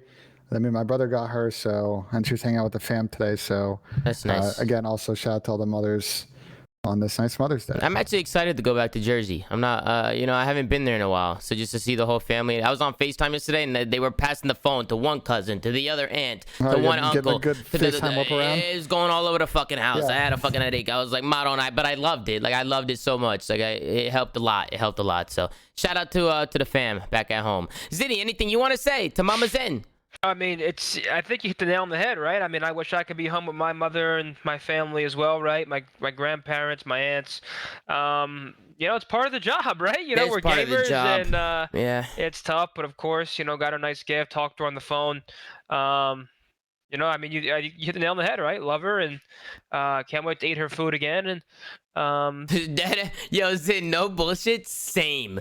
Because all I be doing over here is ordering out, and it's just, you know what, I'm tired of. Actually, my girlfriend's coming tomorrow, and we're gonna be cooking a lot of stuff throughout the week. Cooking stream coming soon this week, we might do some homemade pastas in. We might roll the dough and cut it up. Homemade pasta's yeah, we might. I mean, homemade pasta. It might be a little bit difficult. I don't know, but that might be fun though to try. So we'll see. Like counter space. Oh no, we got plenty. Yeah, we got plenty of space. Make sure you get that nice flour. Plenty of space. I've only made pasta once, and I kind of butchered it, but it's pretty fun. Yeah. We got plenty of space. So shout out to Mitch Moore. She's in the chat, but right now she's with her mom and her family, having a good time. But shout out to Mitch. But let's get back into the match. It's 5-4, Ben, in favor of Dallas Empire. Dallas, they're on the offensive side here, so. If Minnesota can win this defense, they push it to around 11. But Dallas, they were able to close it out. And Ben, I want you to tell me why. Well, I thought Dallas did a good job putting pressure in Beach and rotating over. And if you look at the setup that Minnesota has, you know, they're not going to get a lot of teammate support. Dylan obviously gets blooded there, attached. And the last guy who's really at the site is left as top purple. And the other guys are going to take a minute to rotate over. And ultimately, Dallas can be able to get the bomb down here and then get in that really good set that we've seen a lot on Miami. Go ahead and hold the dock side, make a play, and a head glitch. It's really hard to kill someone off of there. Yeah, and that's why I said if teams can somehow work a plant on this B bomb site and are able to get out and get back onto those head glitches, I mean, you're basically securing the round. Unless you get absolutely world star or somebody hits a route. You can break it. It's not guaranteeing it, but you're putting yourself in a good spot. One thing that I really liked out of Dallas, watching them play this map, were the nade spots. They were coordinating their tacks. You don't see it often in this game because there's a lot of trophies and people don't really play off their tacks that much. We saw it a lot in MW, but I think the main thing is just the way that they're lining tacks over buildings, and they're definitely doing their homework, right? They're going back in private matches. They're figuring out where they can just stack grenades and maybe get control. And I just like the way they were throwing those nades over the building. They were all landing on that B bomb site. That way, if anybody's there, they get weakened or they get taken out, and they're able to push onto that site and get full control. So good heads up play out of Dallas. And it was good to see. It was good to see that they were very well prepared. And what a team to add on to that with Crim6 and Tyler Fellow on it. You know, and keep in mind, iLLeY's also grinding, and shots. All those guys are definitely going to be well prepared. So shout out to Dallas for that one. But then we go into a control. Dallas, they go up 2-0, and raid control is the third map then. Yeah, let's listen in because we're gonna go ahead and get Dallas's comms here in a second. I was curious kind of how the listening went. Yeah, let's go on board with an Astro game listening with Dallas Empire. Yo, help me. I'm Yo, ramp press. Weak and one's art. Sit down, Porter, sit down. Art attached. One's going mid. Yeah. Come be. Wait, I'm going middle Z. Please, I got full shakes. No, I got full what's shakes. today? 2. Yo, that guy One is laundry ramp. He's probably spawn going. One's on B. Yeah. One's on B. He's Yo, let's sneaky. get mid control. I'm already middle. Wow, he absolute Sandy. He's half health. One's money. Top ring, Lamar. Drop it. And kitchen, guys. Kitchen. Yep. Drop it. Tyler Fellow, And there's a guy top. Power fell. Watch out, Great Robin. comms. I'm I going got flashed. I got him. Nice. They can be mid. Top ring, right? Top ring. Bottom pool, one shot as well, One Sandy. shot top ring. Okay, I'm Yo, coming. listen, I have 2 shakes, by the way. Top ring. Nice, Good, Tyler. One more ring. Attach. Beat. Half I health. have Z pinch. Yeah, Look at they're mid. hold on. Free for that. Nice. One more ring. Top ring I dead. hear you. Nice. 3. Get A. They're probably gonna be on pinch. Yeah, Or we're looking ramp, for I think. He's probably gonna go top and play exit too. Alright, I'm looking top on. I'm already middle, guys. I'm going mid. Yep, I'm holding kitchen. Oh no, he's off front C. Oh, he got me. No, he hit He's still Z. there. He's in Z. Front Z, weak, front Is Z, he weak. still? When is back nerd on me? Oh, there's two. Your time, we have streaks, Yo, guys. hold on, I have full shakes. He's on the ramp and he's We going should front. get full us then, Tyler. Yeah. I'm coming. Bottom outer. Yeah, front laundry going ring. Flying And top. Sandy's weak. One's low outer challenge. Oh, he I'll get challenged. Yeah, low got me. Yo, slow down. Low dead. One top on you. One Top top. on you. Yeah, Sandy. when is our R somewhere? Low on me. Low Sandy. One shot. He's behind you, Yeah. guys. Behind you, he went left corner. Oh, he left. jumped up. You heard him. Hey, top. Yeah, Right, 14-21. L wall dead. Lamar on one shot. top. So one's top. Yeah, He's still here. I needed He's my low. on the ledge or something. Yeah, he's. Oh, yeah. Nice. The comms are pretty good, Tom. No, the comms, they sounded great. Honestly, they sounded great. One thing I like is how positive they are. They're very high energy. The main thing I look at in comms, guys, and if you could probably already fucking tell, because I say the same thing almost every single time, is the energy. When a team has no energy, I lose fucking composure. And when a team has energy, I love listening to it because it just shows that they're passionate and they want to win the game. And they're feeling good. They're up 2-0. They win the first round of control. They get streaks, right? Crim6, he's able to find full streaks, and that's where I think maybe Dallas might have threw this map away, Ben. But I'll let you add on to that. Yeah, I mean, so they go ahead, and I think Dallas ended up actually winning this round because they were on offense, I believe. Mm-hmm. They get on the point there. They stack it. Minnesota floods. We've seen teams get in this position a lot. It's really hard to get the laundry spawner on defense and shocks. Yep. And then the third round, I felt like Dallas was in a position where they could have probably taken this round and finished off the 3-0. But I think ultimately Minnesota plays pretty well. Creamy's is one his artillery, I think, in this situation. It doesn't really end up using it to the advantage on defense. Minnesota win this and then win the next 2 rounds after that to go ahead and force the game 4. I'm actually pissed that Minnesota won this map. Why? All that fucking work for nothing. You're not gonna win the next map. You're gonna get pissed on. Yeah, well, they go down. I think this was more Dallas just kind of throwing away the map than Minnesota. I mean, you got to give props to Minnesota for staying composed. They're down 0-2. They're down 2-0 on the control. That's where you see the reverse sweeps usually happen. We've seen it a couple times where a team goes down 0-2. They play the control. They go down 0-2 in the control. they bring the control back, and then they use that momentum going into the next two maps. And the mega reverse sweep. And that's where I start thinking, okay, maybe we're gonna see a reverse sweep here once Minnesota won this map, but we didn't. Luckily, Dallas was able to close it out.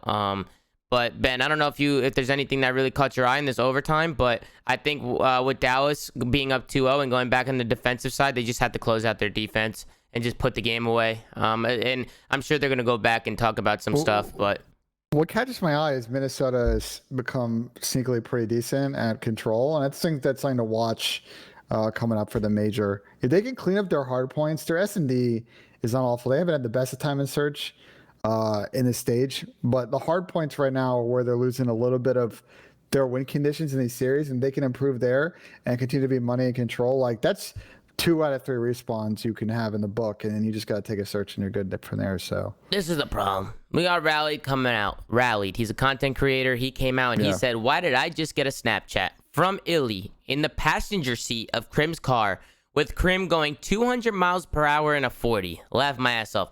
One, I hope that's exaggerated. One, because I hope he's not doing that in a fucking 40. Two, I can see Crim6 doing that in a fucking 40 because he's a maniac. He's a fucking psycho. But that's one thing I always told myself. You know, Porter. Listen, Tom. When I'll tell a story. When we were in Frisco, right? Our house was in the same neighborhood as Crim, and Crim told us of all the speed trap spots in our neighborhood and told us where to watch out for. He knows them all. He knows them all. Yeah, he knows them all. And one thing I said to myself, right? Because I've been to Porter's house, right? I've hung out with him a couple times. One thing I will say is, I'll never get in a car with him. If he wants to drive Zin, I think we should either call an Uber or I'll drive, and I'll keep it smooth. Now listen, I'm not saying I haven't had my fair share of driving with a heavy foot, because when I was younger I used to drive with a heavy foot, but I feel like as I got older, I just like to fucking lean back and chill, and you know what I'm saying? Yeah, listen, let me tell you one thing. Play some fucking music, have a good time. I drive a 2011 used pre-owned Honda Accord Coupe. Just know when I get a fucking luxury vehicle, and I will, I'm not looking for the quickest car. I don't give a fuck if it goes to 300 in 1.4 seconds. I want something that's luxurious. I can relax and kick the feet up. I'm maybe the same beat way. off in it when I'm parked. Get a nice smirk. Why would you beat off in your car if you parked? Why would you? Do you do that often? You must be doing that, Zin, if that's something that you said. How do we get to this part of this conversation? That's what I'm saying. I don't do that. What the fuck? What do you mean you don't do that? I don't do that stuff. All right, next topic. Let's move on from this. Come on, man. Think of my other guy, Tom. What do you mean, me? Ziddy was the one who said it. What the fuck are you talking about? Tom's being fucking weird about it. What the fuck? Right, well, let's talk about this APOC. That's a Len. That's a Len. We talked about this in the beginning of the series. We haven't seen Dallas play this map at all. I've heard that with their old team, that they had some issues with this map. But they actually do come out and they take this, Tom, which is interesting.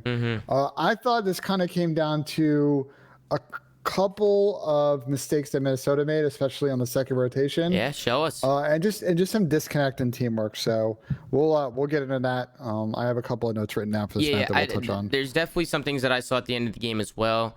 The main thing to note here is Dallas did start on the good side. And again, back to what I was saying earlier on the show, I just personally don't think the good side is like we were comparing it to Hackney Yard. I think that's fucking fugazi.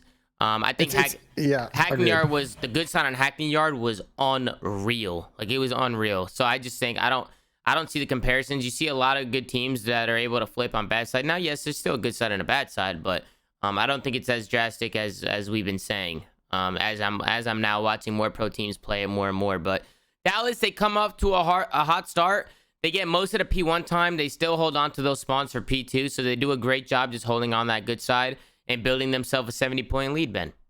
Yeah, and then they get flipped out at the end of P2, but all good. You got the rotation for P3. You're staying ahead of schedule. I just think overall, Dallas looked pretty disciplined on this map. And I'm a little surprised they haven't played it recently, but it kind of helps them out if they can kind of work this more into rotation, especially if it's in a situation where they don't pick the map and they play on bad side. I just think to watch out going into the major for their map pool. Now they look like they have some pretty good plays and good setups here to make this roll.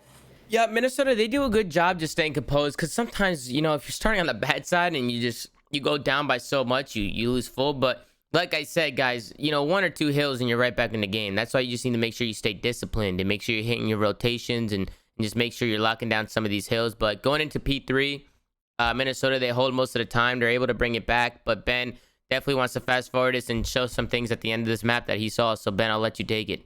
Listen, boys, listen, you guys finish up the show strong, right? I'm gonna hop out. I love you guys. I love coming on, man. It's I love you too, been a blast. Zin. It's always a pleasure.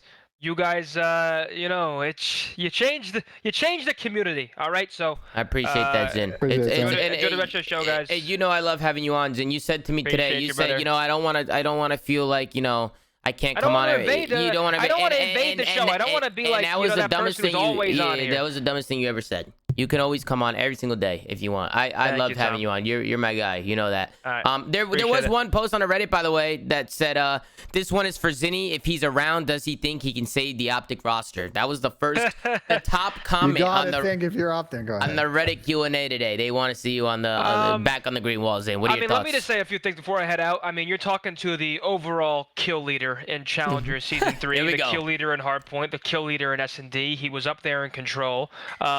If you ever tune in, I think it's silly not to admit that what you're watching is nothing short of greatness. So, listen, man, I'm gonna keep doing me, right? I'm gonna keep the grind up, and we'll see where it goes. The only thing I know is I want to fucking compete more than ever. So that's where I'm at. That. And last thing I'll leave you with is we got to get you in the GTA servers for the late night streams. Yeah, I know. And we got Clayster that wants to join the GTA RP scene now. All of a sudden. Okay.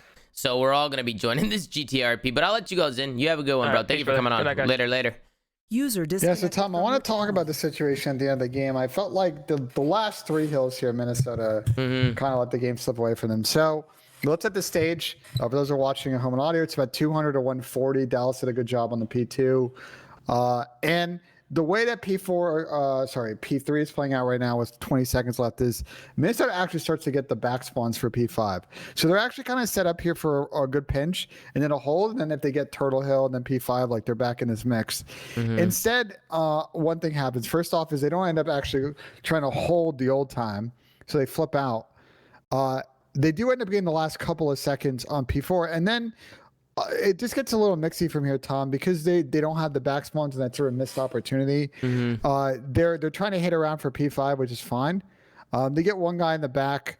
They're not really able to like convert this into great map control. I'm gonna skip ahead a little bit. They're trying to set up a pinch. Yeah. I mean, Standy's playing slow front. You have one guy taking a super long route, going all the way around, trying to get to the back, and then you have 2 guys working on mid map.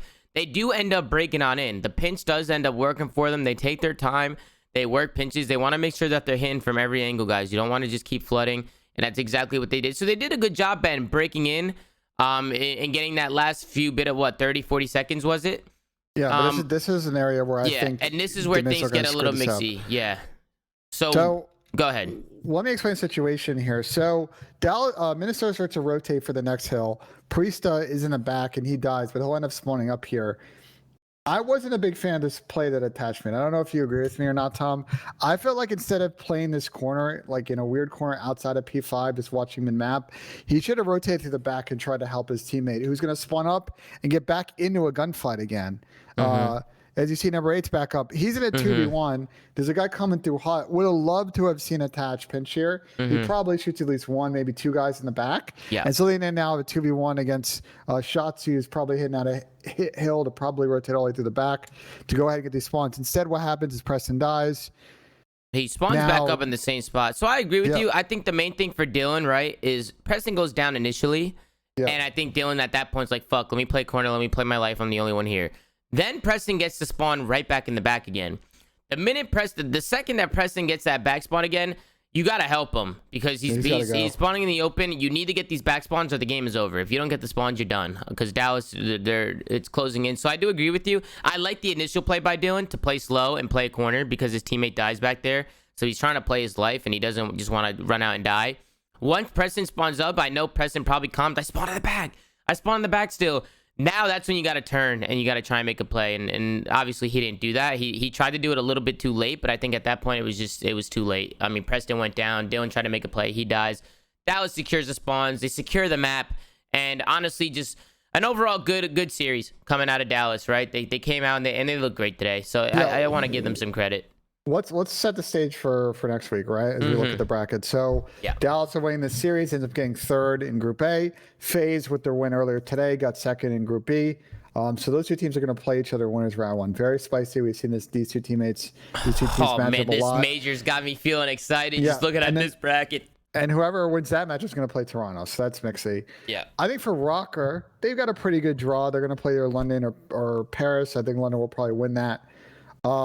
My thing for Minnesota, I wanted to make kind of one other thought, Tom, is I really want to see, and I mentioned it earlier in the series, I want to see more from accuracy. But my question to you, Tom, is if Minnesota struggles in this major, do you see a role where maybe they consider tossing Major Maniac in and see if it improves their team performance a little bit?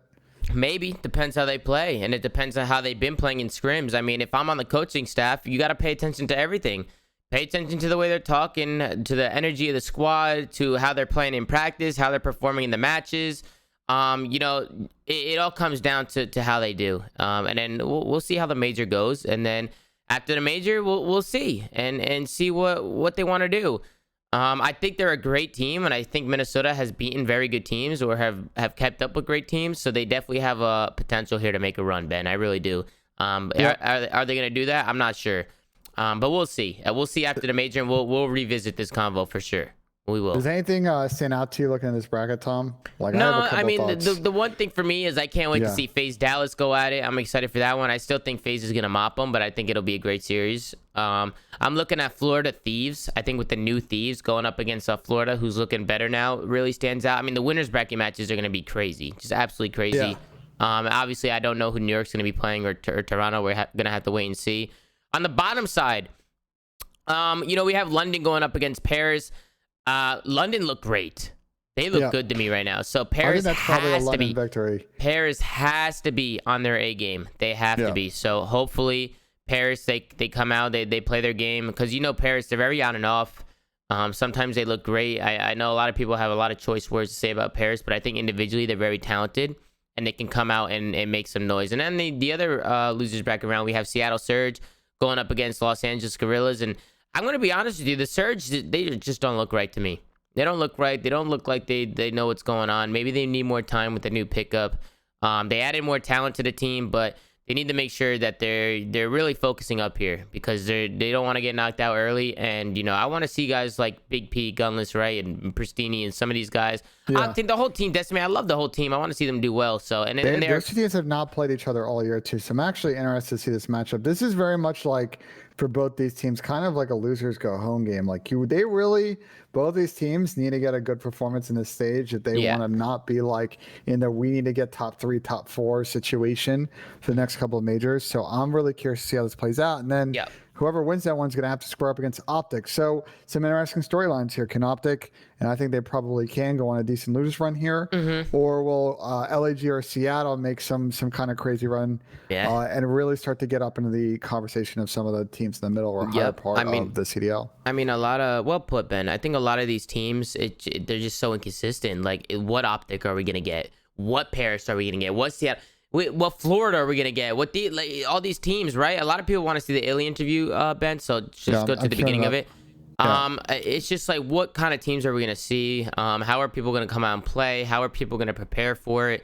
There's just a lot of questions, and I'm just super excited to go on board with all the matches and get more shows for you guys. That we'll obviously be going live after all the days of the major. Ben and I, we have not missed a show. And we plan to keep that going. But I'm down to go into an interview with iLLeY after the Dallas Empire win and see what he had to say. Hello everybody, and welcome to your Game Fuel Victory Spotlight. Joining me, I do have the wonderful iLLeY from Dallas Empire. Firstly, congratulations, epic win heading into the next major. I know, I mean, it's been quite a roller coaster this season, right? I mean, everyone has been keeping up with all sorts of drama that's been happening, but you guys today managed to play in the same building with one another, and I felt like the vibe was there for you guys. What has been the difference maker coming into the same building with each other? The vibes are just on, the communication is good. How is it feeling out there? Oh yeah, no, it's a totally different feeling. Like even for our last match, I tried getting the whole team just to play in the office, just because it's just a whole other vibe, you know? Like you're all with your teammates, your units there, you know? Like this is vibes. And today I tried my best just to bring the vibes and hype, which I was doing, and yeah, it's just a different, it's a whole different feeling, a whole different vibe. definitely paid off, Illy, that's for sure. You bring the vibes and the dubs followed. Well, I'll tell you what, Fellow has actually been on the squad now for a little bit of time. Not a huge amount, but a little bit. And you guys seem to be setting things into motion now. What has it been like having him, you know, join the squad and then yourself also obviously moving to SMG as well? In the start, obviously moving mid-game to SMG is obviously hard because I got to get used to the timings, the spots people play, how people play. But I'm getting used to it, and in no time, I think I'm going to be my full potential. I think my ceiling is higher with the SMG than the AR, so I'm just going to keep grinding, getting better every day, and by champs time, I'm going to be final form. And also, Tyler is great to have on the team. He's a great COD mind. He gives us another perspective on plays and just things like that. Tyler's honestly a great team, and he's hilarious. I love it, man. Yeah, you know, you're performing really, really well. Illy, looking great on SMG, and obviously Fellow has definitely fit into the team lovely.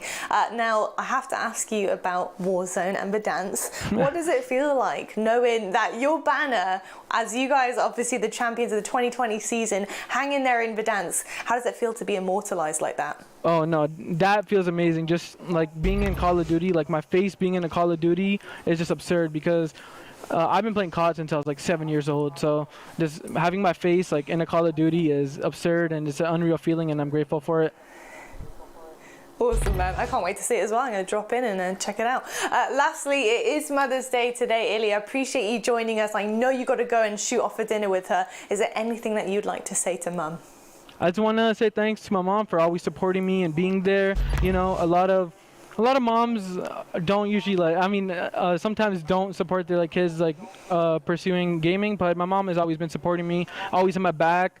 Even right now, she flew to Dallas for 2 weeks just to make sure I'm good, you know. I'm just with family. It's Mother's Day as well. I'm gonna go out to eat, and you know, I just love my mom. I appreciate her. I love it. Mum of Illy, you absolutely rock. I hope you have the best night, Illy. Thank you so much for joining me. Thank you very much. Have a wonderful day. Good interview. Good interview. He's getting better at him. He's getting better because a lot of the younger guys that are coming in, I think they just get a little nervous. And even Ender, he still seemed a little bit uncomfortable, but great interview. His answers are great.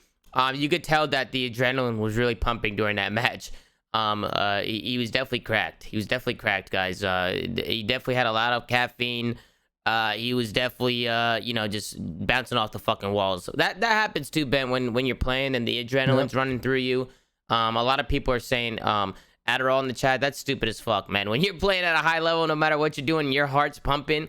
After a game, sometimes it's really hard to calm down. I had that problem too. Sometimes after matches, just kind of trying to relax, right? After a big match. So it was nice. Good interview out of Illy. Great interview. And shout out to Dallas Empire. We take a look here at some of the prizes. The major tournament prizes. You got first place, going to be taking home $200,000, $500,000 each for an online tournament. That's pretty wild. Great prizing coming out of the COD League. So shout out to the COD League for making that possible. And Ben, you want to move into some Reddit, some questions, or do you want to do some predictions? What do you want to do here? I'm trying to find the slate with the predictions. If not, we'll have to pull it up on the website. No, you're good. I mean, you can go back to the bracket if you want, and we could drop some of our predictions. But I think for the most part, let's kick off with the first one. We got Faze and Dallas, right? So if I had to choose between Faze and Dallas, I think I'm personally going to go with Faze. I feel like they've just been looking way too strong.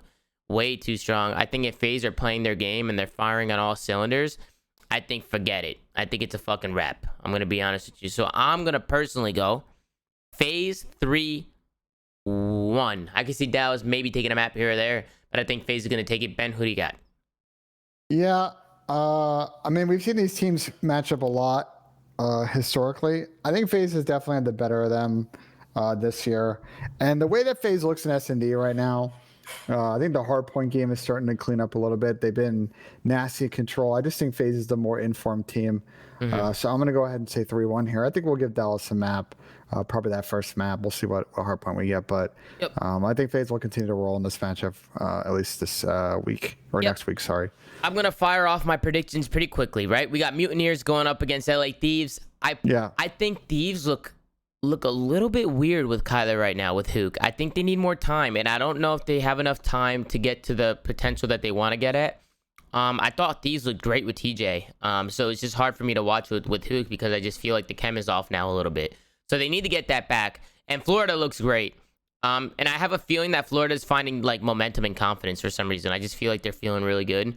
I'm going to go with, this one's tough for me. This one's really tough. I'm going to go LAT 3-2. I think it's going to be a nail biter. Man, I don't know. I can really see Florida taking this as well. So it's going to be a tough one. Then we go into Los Angeles Guerrillas Surge. I was going to go through all of them, and then I was going to have you go through all of them. No, we should go back and forth. What kind of fucking bullshit is that? All right, go again. I kind of agree with your points. I think we're not going to see the best of these until the next major, candidly. Like, they've been making a lot of changes to their system. They need to figure out a play around Kyler. He's got a very specific play style. It's going to take some time for them to gel. On the flip side, I kind of like the Florida team as of late. They had a really good result against Rocker. They kind of had a stinker series against Paris, and they played well against Dallas and LAG. So I kind of like their form coming into this major. I'm going to take the opposite side, Tom. I agree it's going to be a 5-game series, but I got Florida winning this one. Yeah, not a bad pick, honestly. This one's hard to call, to be honest. Then we go into Los Angeles Guerrillas, Seattle Surge. I'm personally going with Guerrillas. I think Surge is just like lost in the sauce right now, man. I really do. And you know, I love all the guys over there, and I think everybody's super talented. But again, you need to have that extra oomph to be at to try and be a good team and try and win some of these series and execute. And right now, Surge they look like they're not doing it right now. They're just not doing it. So I'm going Los Angeles Guerrillas 3-1. Yeah, I'm going to agree with you. I love the boys in Seattle, but I think LAG is a team that's a little bit more cohesive right now. I like LAG's ability in S&D. I don't see a lot of ways that Seattle can win this, but you never know against these two teams, but I'm going to agree with you. I'm going to take LAG 3-0, actually. Then we go into the London Royal Ravens going up against Paris Legion. And again, we had Zedin on the show today. They've been feeling really good, really confident. They're riding the momentum. The two young guys came in. They've been doing their thing, right? Zap and Paul. They come in, they make some noise. You have Shawnee, who's just a rock. I feel like he's just a very good veteran player. He just knows how to play the game of COD. And Zed's been feeling himself. He's been hitting that form. So now I'm like, looking at the Paris side, you have Temp, Scraps, Classic, and Aqua. It all depends on just how they come out to play. So this is another series for me that's just a complete toss-up, and I don't know what's going to happen because I don't know what Paris we're going to see. I don't. I'm going to go with London 3-2. I could see Paris taking it if they come out and have a day, but we'll see. What do you think, Ben? I really like London's form right now. And on the Paris side, it's just, I agree with you. There's just not really much to show that makes me think that they are close to being the favorite team in this matchup. I know these two teams haven't really played each other as well. I think there's a lot on the line here. If we're going to go based on form, I'm going to agree London, and I don't think it's going to be close, Tom. I think it's going to be a 3-0 London. Okay, and then we go into the Reddit Q&A. I made a post today.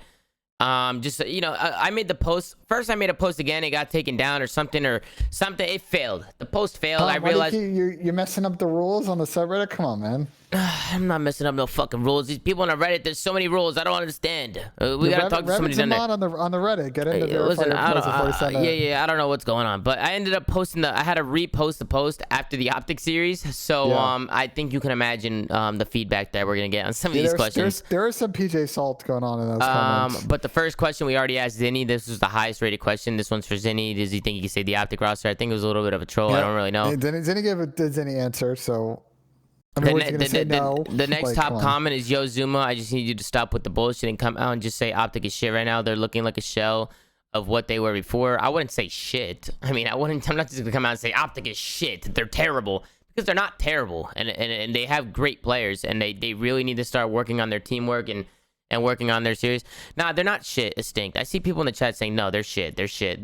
That's the problem. Listen, I don't know if you guys are fans of them or not. But by any means, come on.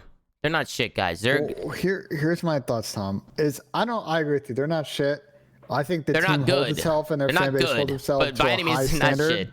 Yeah, and they're not hitting that standard right now. But the silver lining for Optic is I think they're set up now in a position with this losers bracket one where they can kind of really generate some momentum as a team. They're going to grind out a lot of series if they make this full run and not a lot of time.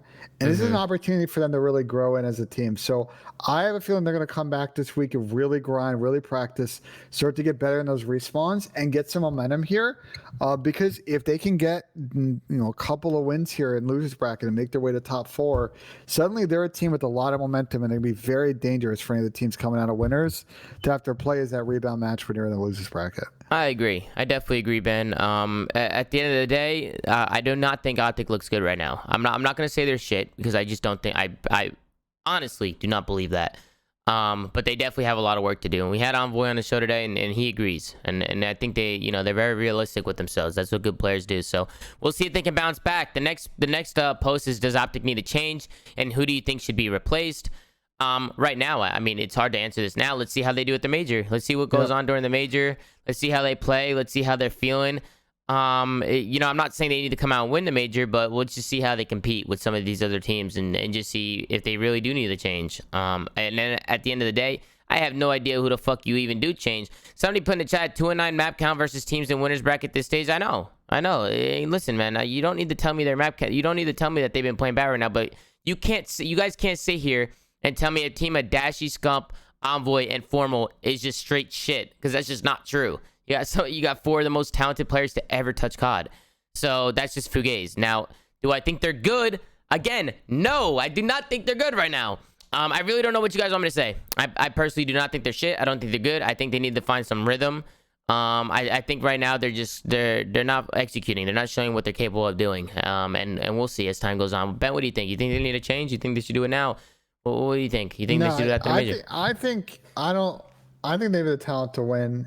The teamwork is a little bit sideways. So want to see, now that they're really under the gun here, a lot of momentum against them to see what they do in this adverse situation, because I think they have the talent to figure this out, and I don't think it requires a team change. But let's see what happens after the major, and we can kind of ask this question again. Somebody said you said Empire was shit, and I also walked that back and said I didn't actually mean they're shit. I'm just saying for the potential that they listen.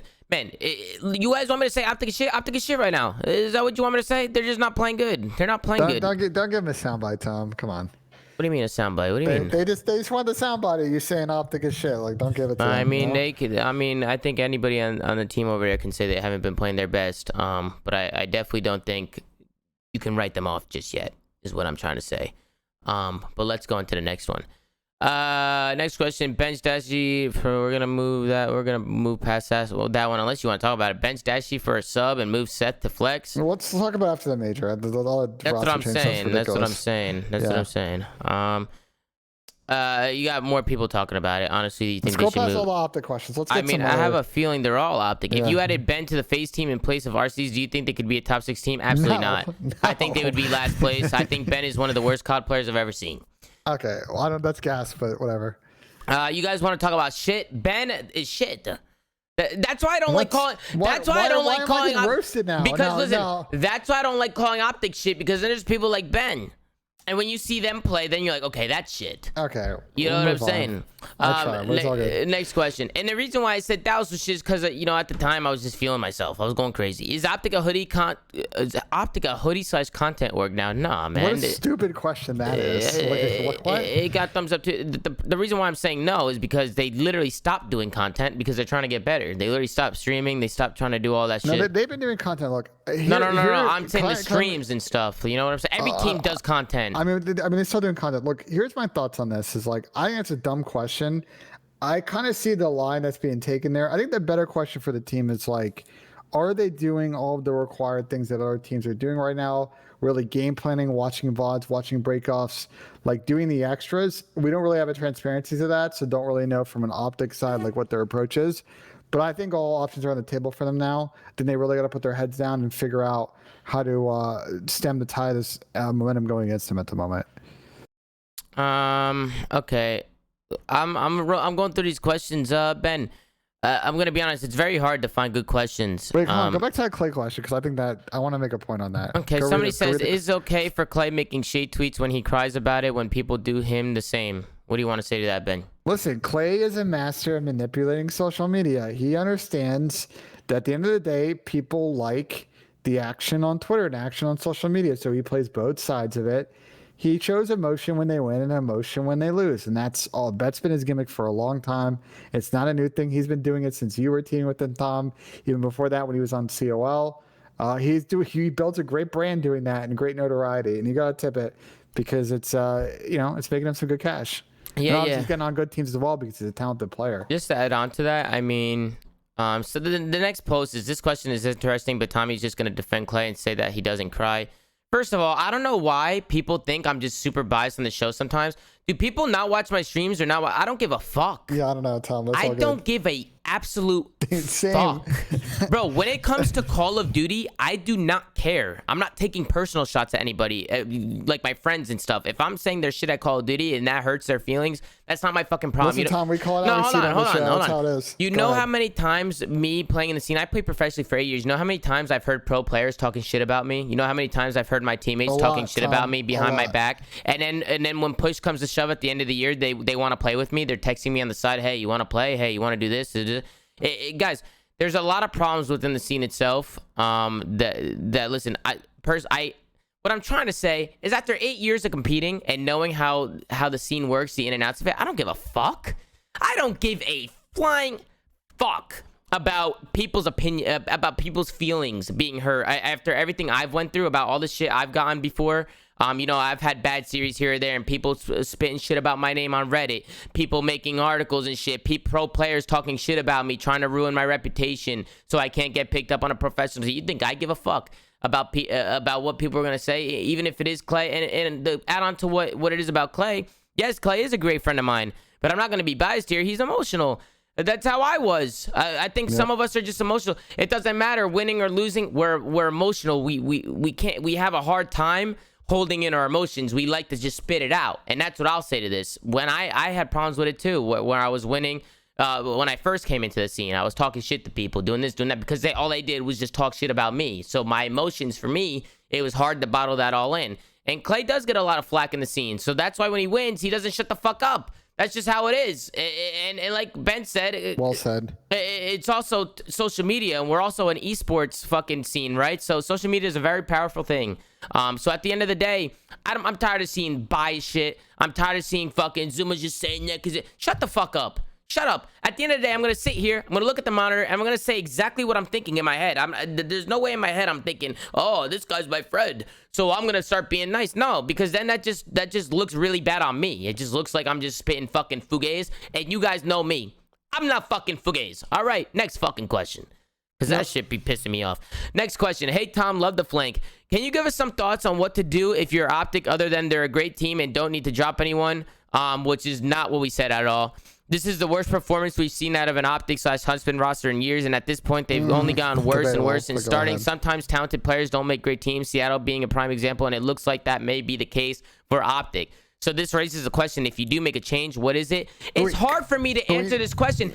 If I was working with the team every single day, and I was the coach, and I was watching practices, and I was seeing how everybody reacts to the scrims, and I was really digging deep into these guys' gameplay, then I would know who needs to be changed. But they're just taking turns. Right now, they're all over the place in terms of teamwork and executing as a team. Listen, we're going in circles here, Ben. Ben, what do you want to say? No, we have talked about this like three different points in the show. I don't think there's more else that needs to be said. I agree. They're gonna they know now what they need to do, and they got to go back to the lab, and we'll see what team they come back with next week. This is all. These questions are all out to be fair. You know what? Hold on, can you scroll up? This might be on me for posting this right after the Optic series. It's all good. It's all good. These were good questions. I saw one about getting Celium on the show. We'll try. I tried to ask MC to come on the show today, but he gave me a bunch of bullshit. So it is what it is. So we'll end it right here. Somebody said, "Hey Tommy, big fan. I don't have a question, but I have heard you before on the show talk about how you disliked Reddit's interface with parent comments/replies and not being able to tell them apart. Old Reddit.com shows the two more clearly, in my opinion. You can also minimize parent comments. Oh, that's actually interesting. I'll definitely check that out. So I appreciate that. And other than that, I don't think there's this question. When are you going to 1v1 Shroud? I don't know. We got to make that happen, because if I can get more than 10 kills against them, you'll never hear me shut up about it, because then he'd be pissing me off with that shit, saying I'm only going to get 5 kills. And that really pisses me off, because somebody who's played COD professionally for so many years, I think I could get more than 10 kills. Yes, he'll probably shit on me if we're both using keyboard and mouse. I'm probably going to get shit on. He's going to smoke me. But I can get more than 10 kills. And listen, it's just about cameraing, pre-aiming, angles, jump shot. It's just about knowing how to play COD. And I could do everything that I did in controller on mouse and key. Now, occasionally, I shoot some windies. And I shoot fucking circles. But I think I can get more than 5 kills. That's all I was trying to say about the Zoomaa Shroud shit. At the end of the day, Shroud's a fucking unit. One of the best mouse and keyboard players ever. And he would absolutely smoke me in a 1v1. No question asked. But I would get more than 5 kills. Next question. Do you think if you bring Karma to coach Optic will make a difference? We'll end it here. Do you think Karma bringing in... I personally think this is not a coaching issue. This is a within the team issue. And I also don't know if Karma wants to coach. I don't think Damon wants to get on every day, sit through scrims, and work with the team hands-on. I just personally know Damon, and I don't think he wants to do that. And I don't think you want Damon to do that, because if his passion's not there for it, you guys don't want Damon to coach if he doesn't want to be there and he doesn't want to do it. Agreed. So I see a lot of people always talking about Karma coaching, but I don't think he wants to, personally. But Ben, I think it's time for you to sync a pod so we can end the fucking thing. Sync it! Let's get a win in the chat. Let's see if this fucking guy can sync the fucking thing. He's got the sweatpants on. He's got the slippers with no socks. Once again, he steps up to the green. He's going to line it up. He's going to set his feet. He's going to hit the shot. And did he hit it? Did he fucking hit it? Did he even hit the shot? That sounded like it hit a wall. Did you make it? Yeah, it was cash money. Ben right down the hit center. the shot, cash money. It went in the hole. I'm gonna be honest. It got dark in there because it got dark. It's dark over there, huh? Yeah, I'm sorry. It just you know. The window, the sunlight. I have a new key light, so the background lighting is always a little bit tricky. Let's put cash money in quotes. Dash Benjay Nassim. That's such a good quote coming out of Ben. But Ben, you're the fucking man, bro. We had a great show today, Ben. Tom. Great show, great series of shows this week. I think we killed some of our it. best content. We'll be back on Thursday unless some crazy-ish happens between now and then. I don't think so. And as always, we'll spin up an emergency flank. But I appreciate you having me on, Tom, and excited to chat more as we get into the thick of Major 3 here. Yeah. I appreciate you coming on once again. You're always here, showing love, doing the show. We have done a lot of shows this week. I think we killed it with the shows. I'll still be streaming during the week, guys. Twitch.tv/Zoomaa. You're all in here, but just for people listening on audio. Make sure to go check out the YouTube channel. All right, we're close to 60,000 subs, man. I'm trying to get to that 100,000 mark. I think that'll be a cool what's the word, Ben? A cool goal. It's just a goal of mine. A milestone, right? And I think it'll be pretty cool. So make sure to go show some love to the channel, man. YouTube.com/Zoomaa with 2 A's, of course. Make sure to go check out anchor.fm/theflank to go check out all the audio sites that we're on. If you guys want to listen on audio, if you just want to listen in. And again, make sure to follow the stream. Make sure to follow Ben at twitter.com/BenJNassim at BenJNassim. Follow me at Twitter. See a lot of Knicks and Yankees tweets over the next couple weeks. Yep. At Zoomaa with 2 A's on Twitter, and then at Tommy Zoomaa on Instagram. If you guys want to follow me on Instagram, we still have over 7,000 people. We hit an all-time high. Well, I don't think it was an all-time high, but we did have over 11,000 people in here today, which is absolutely crazy on Twitch, guys. So we really do appreciate the support. Ben and I are very grateful, and we love every single one of you. So we appreciate you guys supporting the show, and just thank you guys, man. And we'll catch you Thursday after the matches, unless something happens. You guys have a good day, and we're out. Peace.